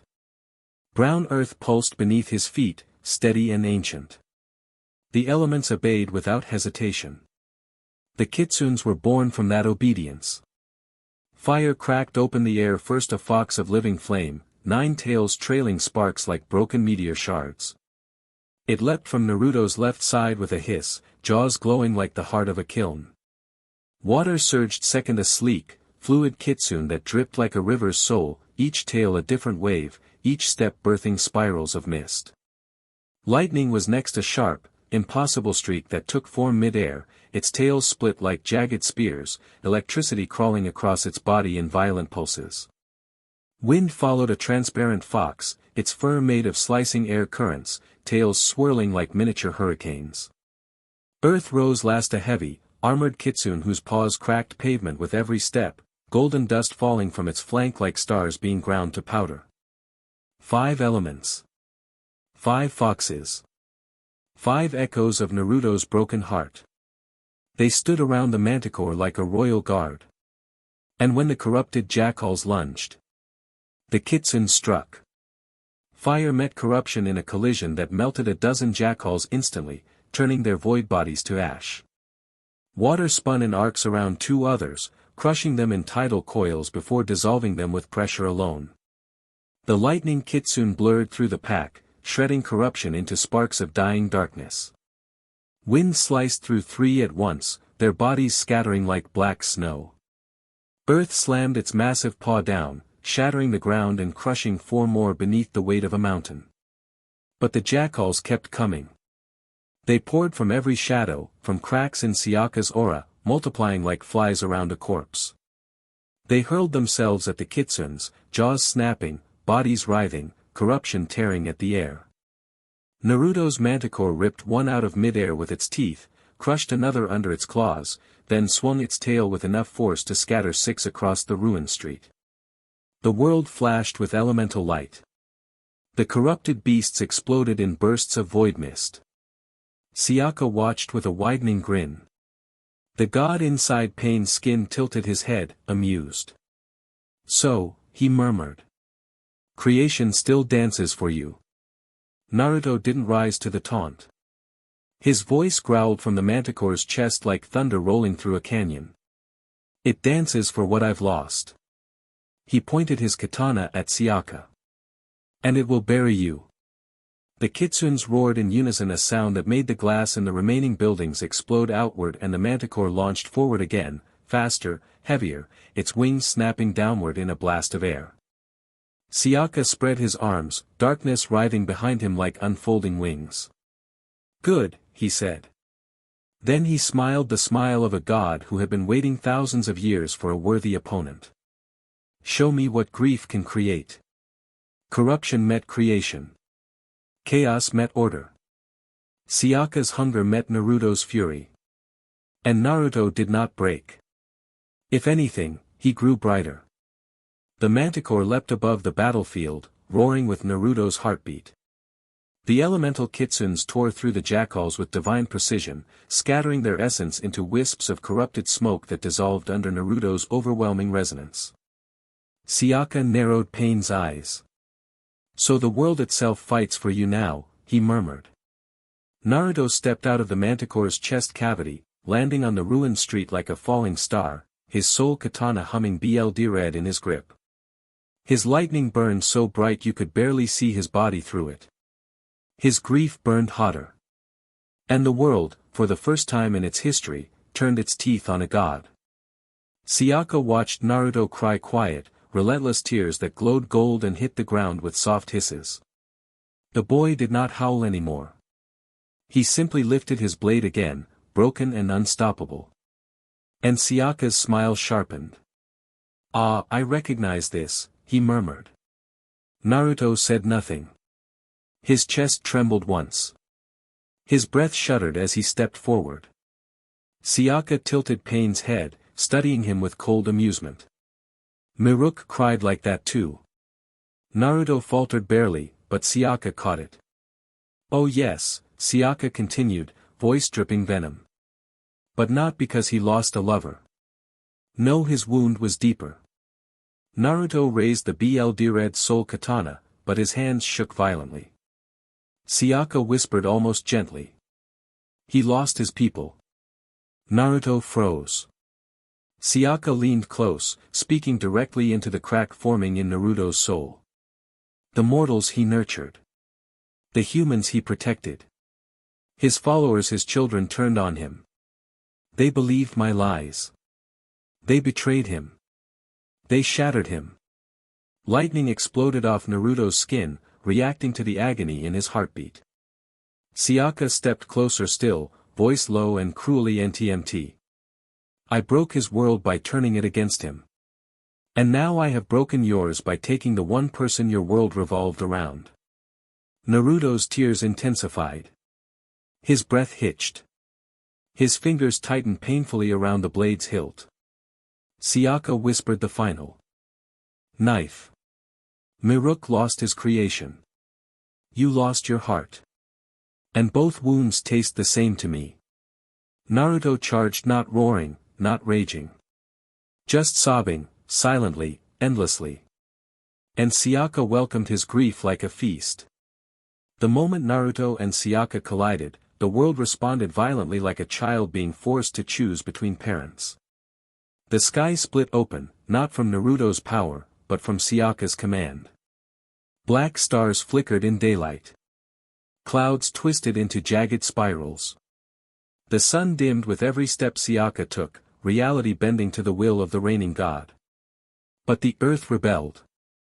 The dirt under Naruto's feet rose in golden spikes to protect him. Trees bent toward him, branches curling like hands trying to shield their true parents' heir. Animals rushed from the forests in frenzied, grief-torn herds, howling up at him like they recognized their father's father. For the first time in centuries, the world could not decide who it belonged to. Sasuke snarled as lightning bent away from Naruto's body, refusing to strike its creator's child. He ripped the sky down harder, dragging meteors from the upper atmosphere, trying to force obedience through fear. Naruto countered with nothing but instinct and heartbreak, and the creation force inside him sang in answer. Where Sasuke brought blackness, Naruto birthed light. Where Sasuke summoned destruction, Naruto formed new beings. He pressed a hand to the broken ground and fresh trees erupted upward in seconds, roots crackling with golden fire. Each tree angled toward Naruto protectively, trunks creaking like loyal guardians. Sasuke's laugh echoed across the battlefield. There it is, he said. The world's confusion. He slammed his palm down. A wave of void tore through the air, erasing resonance, erasing color, erasing breath. The sky screamed as it bent toward Sasuke. The earth screamed as it bent toward Naruto. And actual reality tore right down the middle. Even Pain's body, still possessed, began to crumble under the pressure of having two gods commanding the universe at once. Sasuke's aura spiraled, crackling with the authority of a reigning tyrant. You are nothing but a thief, he said. A mortal child wearing stolen power. This world is mine. Naruto lifted his head slowly, lightning spilling from his skin, galaxies forming behind his eyes. His voice was quiet. No. Creation pulsed. The air filled with starlight. The wind stilled. Sasuke recoiled. This world was Miruke's first, Naruto said. And you stole it.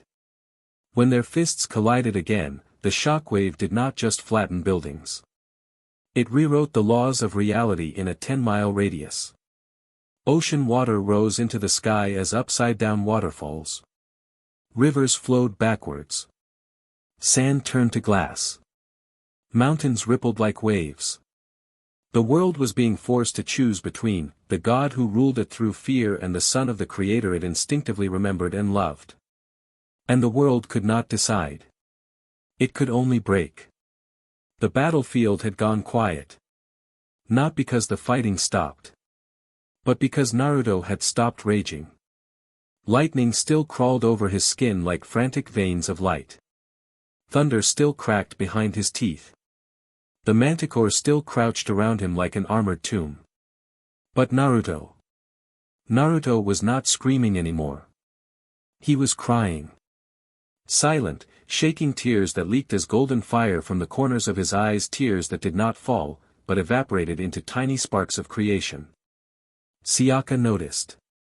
And smiled. Well, he purred through Pain's ruined lips, is that all it takes to break a god's chosen? A girl? A life? A single thread cut? Naruto didn't look at him. He was staring at Rumi's body. Her braid still lay across the concrete like a lasso of sunlight fallen into shadow. Her patterns were dull now, their glow dead. Her arms lay crooked.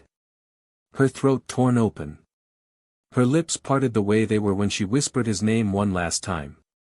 For a moment, Naruto forgot the world existed. Just her.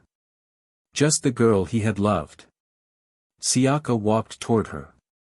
Slow. Purposeful. Cruel.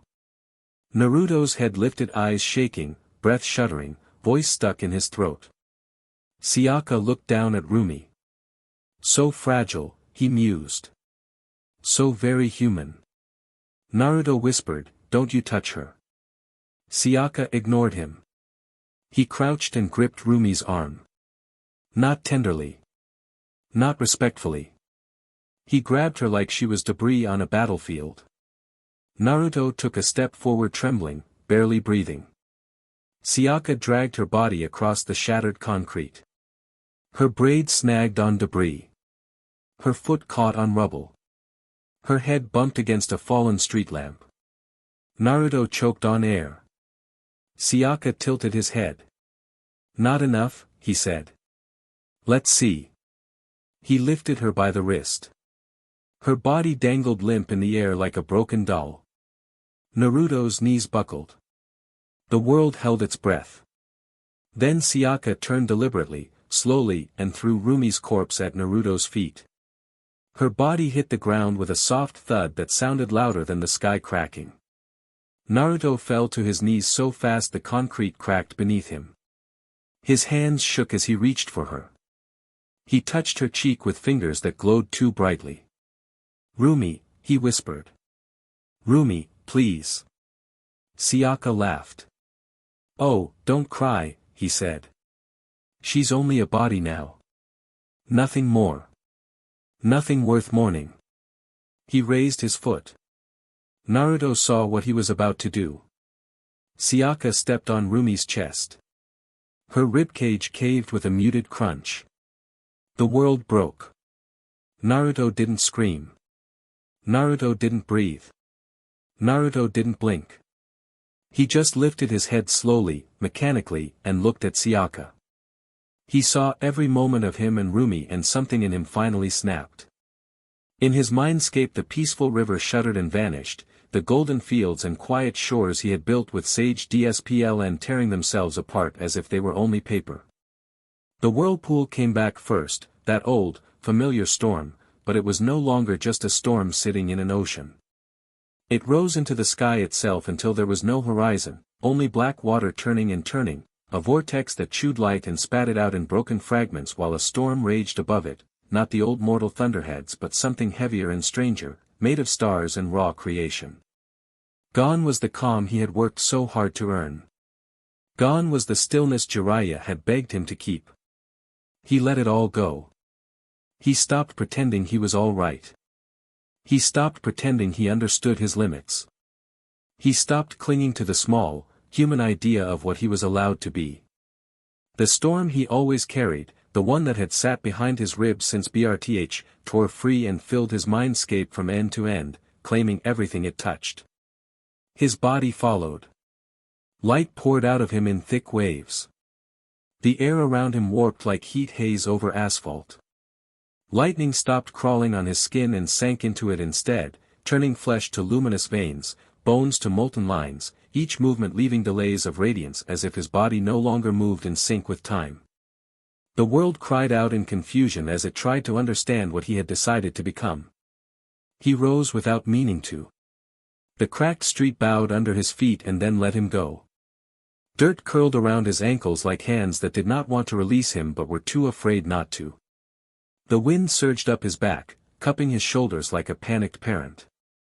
The storm overhead coiled tighter and tighter over the Han River until the entire sky above that little town became one spinning eye, black at the edges and white at the center, lines of lightning wandering like veins across its surface. Sasuke took a step back in pain's body. He had seen gods rise. He had raised himself in blood and betrayal. He had never seen this. Miruk appeared again at Naruto's back, a shadow of starlight, his form thin and flickering, his voice thick with panic. "Naruto," he pleaded, "stop. You are not built to hold this. You will burn yourself away. You will burn everything away. You are grieving, that is all. You do not mean this." Naruto did not answer. He heard the words. He knew what they meant. They did not land anywhere near his center. The place where Rumi had been was a hole that swallowed every warning, every plea, every memory of restraint. The world pressed closer, terrified and eager at the same time. He could feel it. Every river threw itself toward him beneath the earth. Every root leaned. Every stone hummed. The molten core far under his feet pulsed like a fist ready to punch through its cage if he asked it to. The sun itself felt near enough to touch. He lifted his head and looked past Sasuke, past the collapsing buildings and shattered streets, past the horizon. He saw the curve of the planet he stood on, water and land and cloud wrapped around it like skin. He saw hundreds of thousands of threads, resonance and Hanmoon and demon blood and human souls, tangled together like veins in a single enormous body. He felt the way it had loved him all his life, even when he had not known its name. He also felt the empty space where Rumi was supposed to be. His voice came out soft and hoarse, barely more than a breath. If she is not in this world, he said, then it is not worth keeping. Miruk froze. Sayaka smiled, hungry, delighted, curious all at once. Naruto, Miruk whispered, do not say that. Words at your height are not words. They are commands.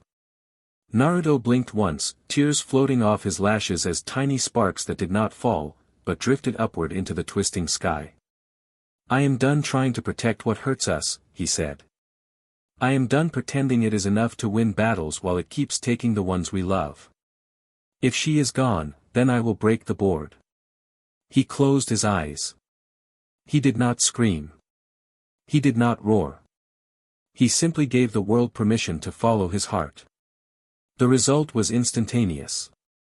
The ground split from the Han River all the way to the horizon, a single crack that raced out faster than sound, carving a jagged wound through towns and forests and empty fields. Buildings lurched and slid. Mountains groaned as if woken too suddenly from sleep. The ocean threw itself shoreward in a wall of water and then changed its mind halfway through, reversing direction in a convulsing pulse that left ships hanging on the spine of a wave that did not know whether to rise or fall. The sky tore. Not clouds. Not weather. The sky. The blue peeled back like wet paint and revealed the thin skin of the atmosphere, the cold black beyond, the sprinkled dust of galaxies that should have been years away but now sat visible and far too close. The sun burned white and then red and then a color that had no name, swelling, shrinking, stuttering as the fusion at its heart reacted to the orders of a boy who had never asked to be listened to at this scale. The moon cracked like glass. A jagged wound opened across its face and widened, its pieces holding together not because physics demanded it but because some desperate, parental part of the world did not want to drop that piece of itself in front of its son. Lava surged in veins under continents. Fault lines lit up in Naruto's vision like glowing scars. The air over distant nations boiled. Rivers went vertical, spiraling up into the torn sky, water forming ribs around the world like the skeleton of an unborn god. Sayaka tried to stop it. He really did. It was the first time in his life he had ever tried to save the world instead of break it, and it almost drove him mad. He pushed power into the cracks, shoved his will into the sun, ordered gravity to behave, ordered the tides to calm, ordered his animal, broken creation to remember him and only him. For a moment, for two, he slowed the cracking, held the moon together, pinned the world's crust down like a man bracing furniture in an earthquake. Then he felt it. The world did not want to listen to him anymore. It had made its choice, with the simple, terrible loyalty of a child who finally recognized its real father. It loved Naruto more. Miruk saw it and his heart broke. He watched continents tilt under strain, watched cities slide sideways, watched the sky blister, watched the stars shake in their sockets, all because one boy's grief had finally been given equal weight to a god's cruelty. Naruto, please, he begged. You are tearing everything in half. You are burning the seas. You are boiling the air. You will kill millions who never touched her. You will kill children who would have loved you. This is Sayaka's joy. Do not give him this ending. Naruto heard him like an echo underwater. His eyes were open now and they were not eyes. They were too deep, slow spirals of space, galaxies spinning, stars being born and dying in the span of a heartbeat. Light collected at their center and poured out as beams that cut straight through Sayaka's darkness without noticing it was there. Sayaka lunged at him, furious and afraid, hurling void like knives, ripping holes in reality and throwing them at Naruto's chest, but each one ceased to exist a finger's breadth from Naruto's skin. They did not bounce, did not shatter, they simply stopped being, like a drop of ink thrown at a bonfire. The god of this world realized then that he was no longer the highest authority in the room. Naruto lifted one hand toward the moon and squeezed. The crack widened. Chunks broke loose, drifting outward like teeth knocked from a jaw. The earth's core heaved in response, magma punching up in columns that turned night into tar-bright day half a world away. The galaxies above buckled at their edges, pulled in by a gravity well that should not have existed inside a human frame. On the ground, forests died in an instant and then regrew just as fast.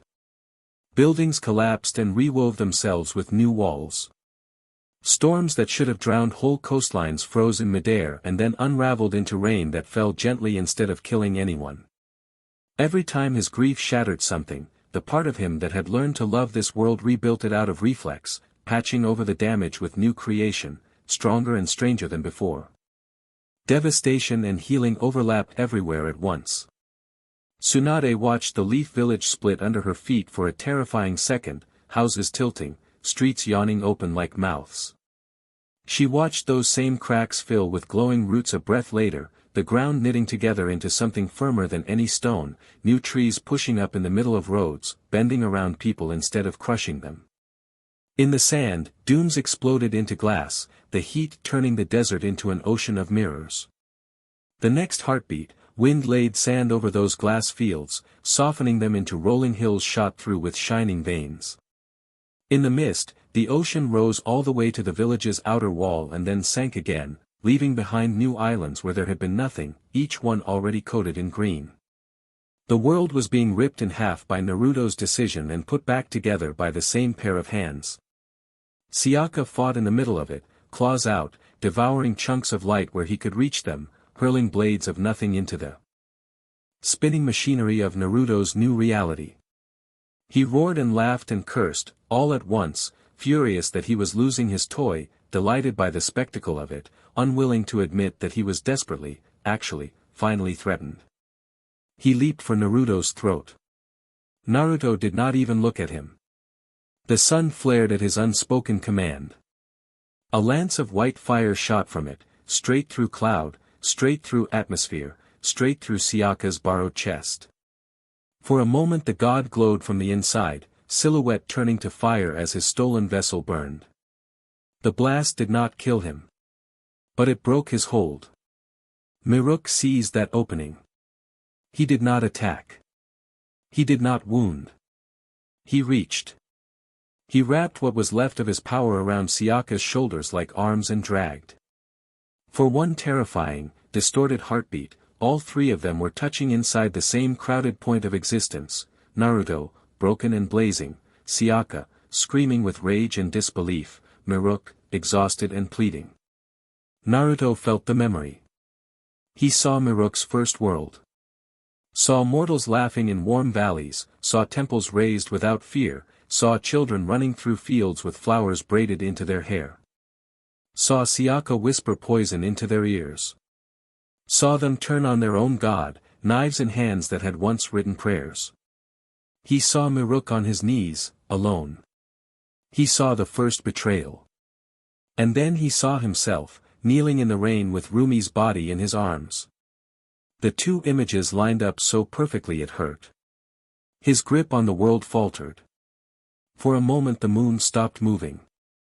The cracked pieces hung where they were, bare rock staring down at the boiling planet. Naruto's hand shook.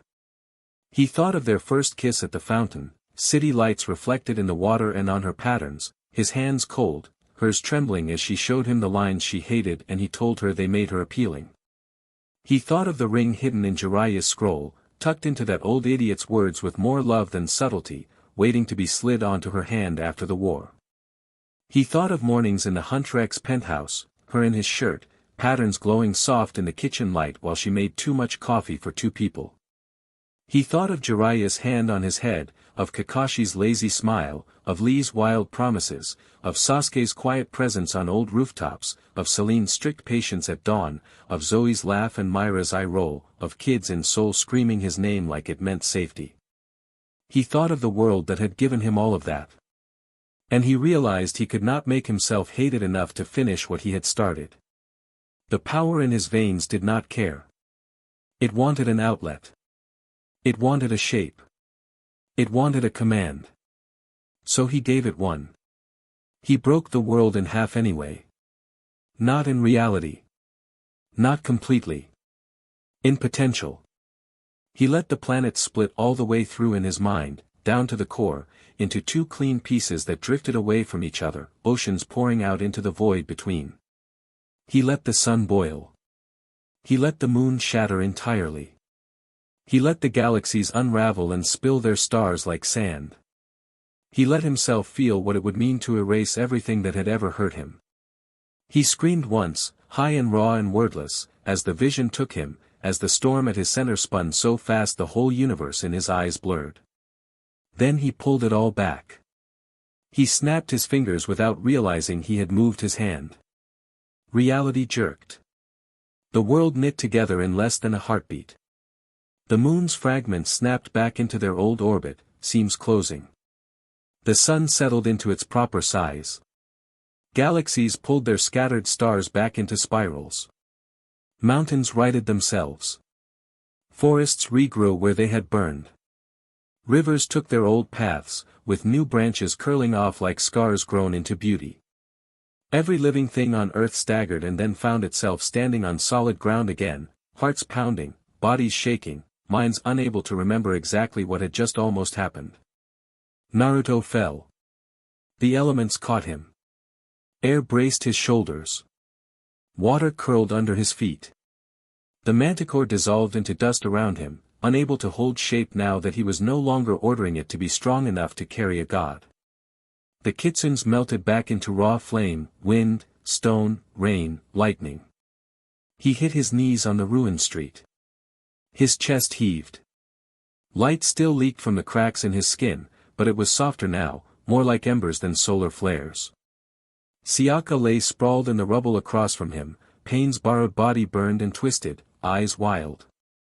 He tried to rise, tried to gather darkness into his palms for one last strike, and found nothing answering him. The world had turned its face away. It was no longer his to command.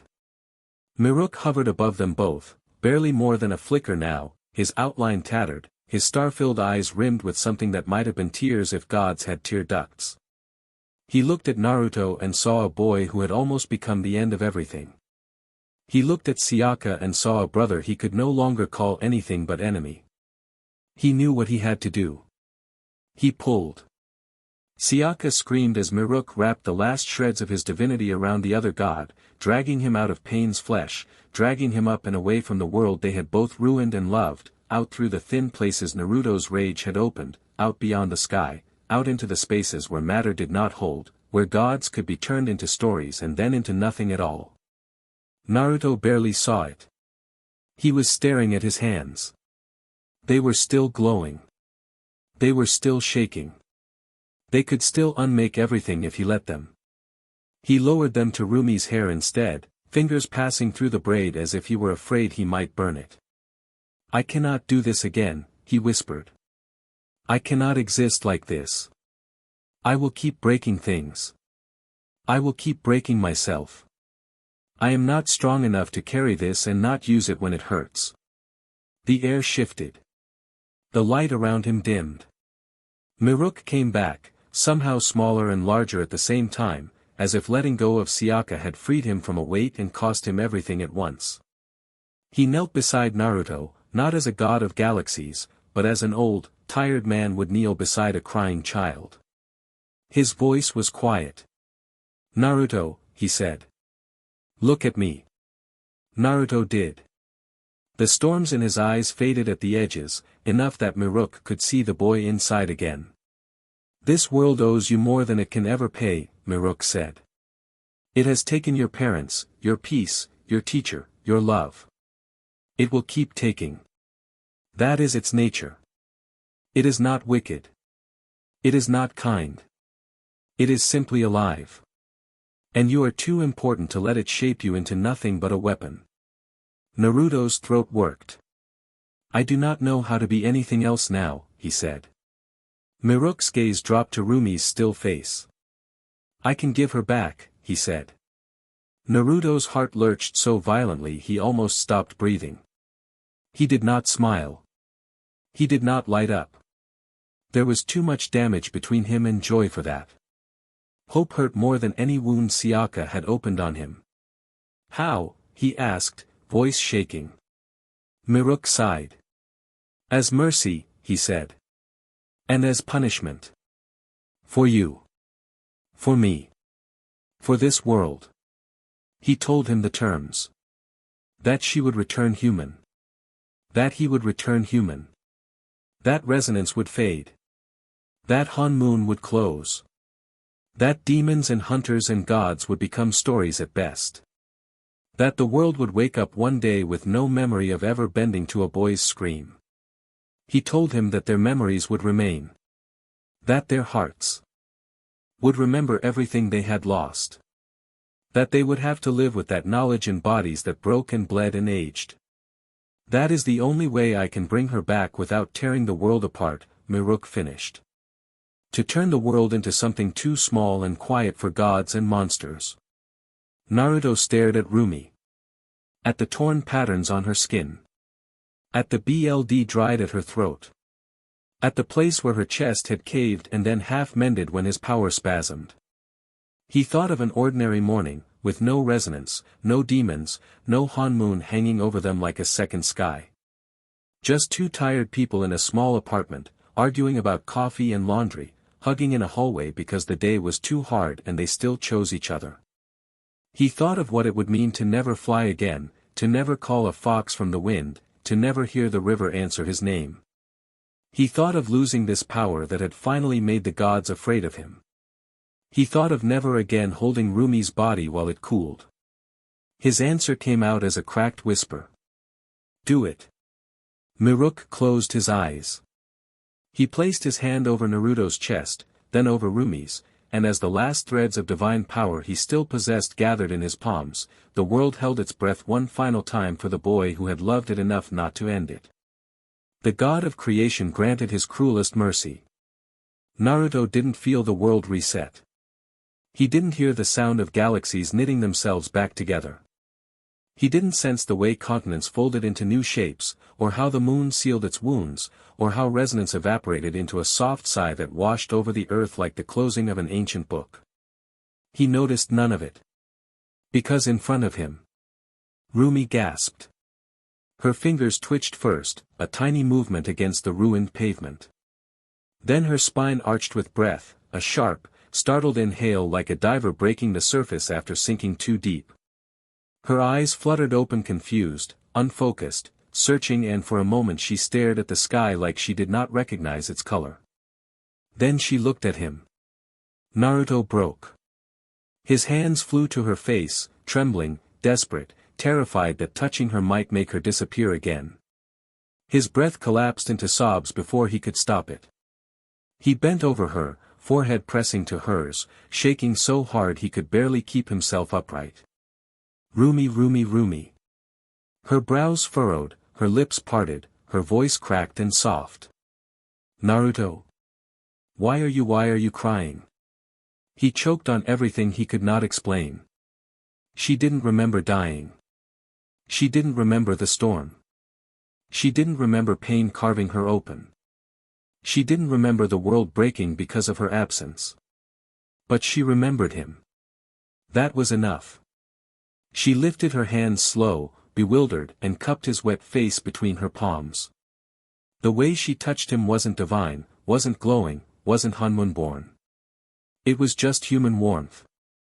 Human fingers. Human confusion. And Naruto folded into her like a dying star collapsing into a softer, warmer gravity. He held her as if he were afraid she would vanish if he blinked. He clutched her shoulders, her hair, the collar of her shirt, pulling her close because he needed to feel her heartbeat hammering against his own. He cried into her neck. Not loud. Not violent. Just broken. Years of grief in the span of a minute. Rumi wrapped her arms around him instinctively, even though she didn't know why her own heart ached. She didn't know why she was trembling. She didn't know why it felt like she'd climbed out of a nightmare she couldn't remember. She held him because he needed her. And for the first time since the scream tore through the heavens, Naruto felt something like air filling his lungs again. He didn't notice the sky was different. He didn't notice his lightning was gone. He didn't notice the world no longer hummed with power at his touch. He noticed only her. Rumi whispered into his hair. I'm here. I'm here, sunshine, I'm here. Naruto sobbed harder at the nickname, his fingers curling in the fabric at her waist. Behind them, quietly, gently, Miroku watched. For the first time in an eternity, the god stood in a world that did not know him. The Han moon was gone. The resonance he had shaped with his own hands was melted into silence.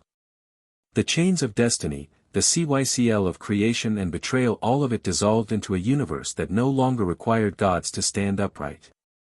It was finally quiet. Miroku looked at the boy who had changed everything, not just the battlefield, not just the world, but the shape of godhood itself. He watched Naruto's shoulders shake. He watched Rumi soothe him with soft, confused words. He watched two mortals cling to each other, unaware that they were the last people who remembered anything divine. A tired smile touched his lips. I hope, he whispered to himself, voice worn thin by centuries, that this time someone will love me back. The wind passed through him. Not around him, through him, because this universe no longer needed to support a god's weight. He felt lighter immediately. Unanchored. Untethered. Free. He lifted his gaze to the sky, a sky he had shaped once, a sky he had lost long before Naruto was born, and exhaled a final breath into it. Then he stepped out. Out of this universe. Out of this story. Out of the cycle that had kept him chained to hope and heartbreak. He left without ceremony. Without thunder. Without farewell. The world did not shake this time. It simply let him go. Naruto didn't see him disappear. Rumi didn't feel the absence. The earth didn't freeze or groan or cry. Because this new world was small. Quiet. Human. Exactly what Naruto needed. Exactly what Rumi deserved. Exactly what Miroku no longer fit inside. Before he vanished completely, he turned his head one last time, watching the boy weep into the girl's shoulder as though she were the last piece of sunlight he would ever hold. You did well, Miroku whispered. Then he was gone. And Naruto, unaware that he was the last person to ever see a god of creation, held Rumi tighter and whispered her name like a prayer he could finally keep. So alright folks, that's all for today. Stay tuned for part 18. Do subscribe, like and share for more such videos. Also check out the story and author Slygold on FANFICTIONnet. Press the bell icon to be notified first on release. See you in the next video. Till then, goodbye.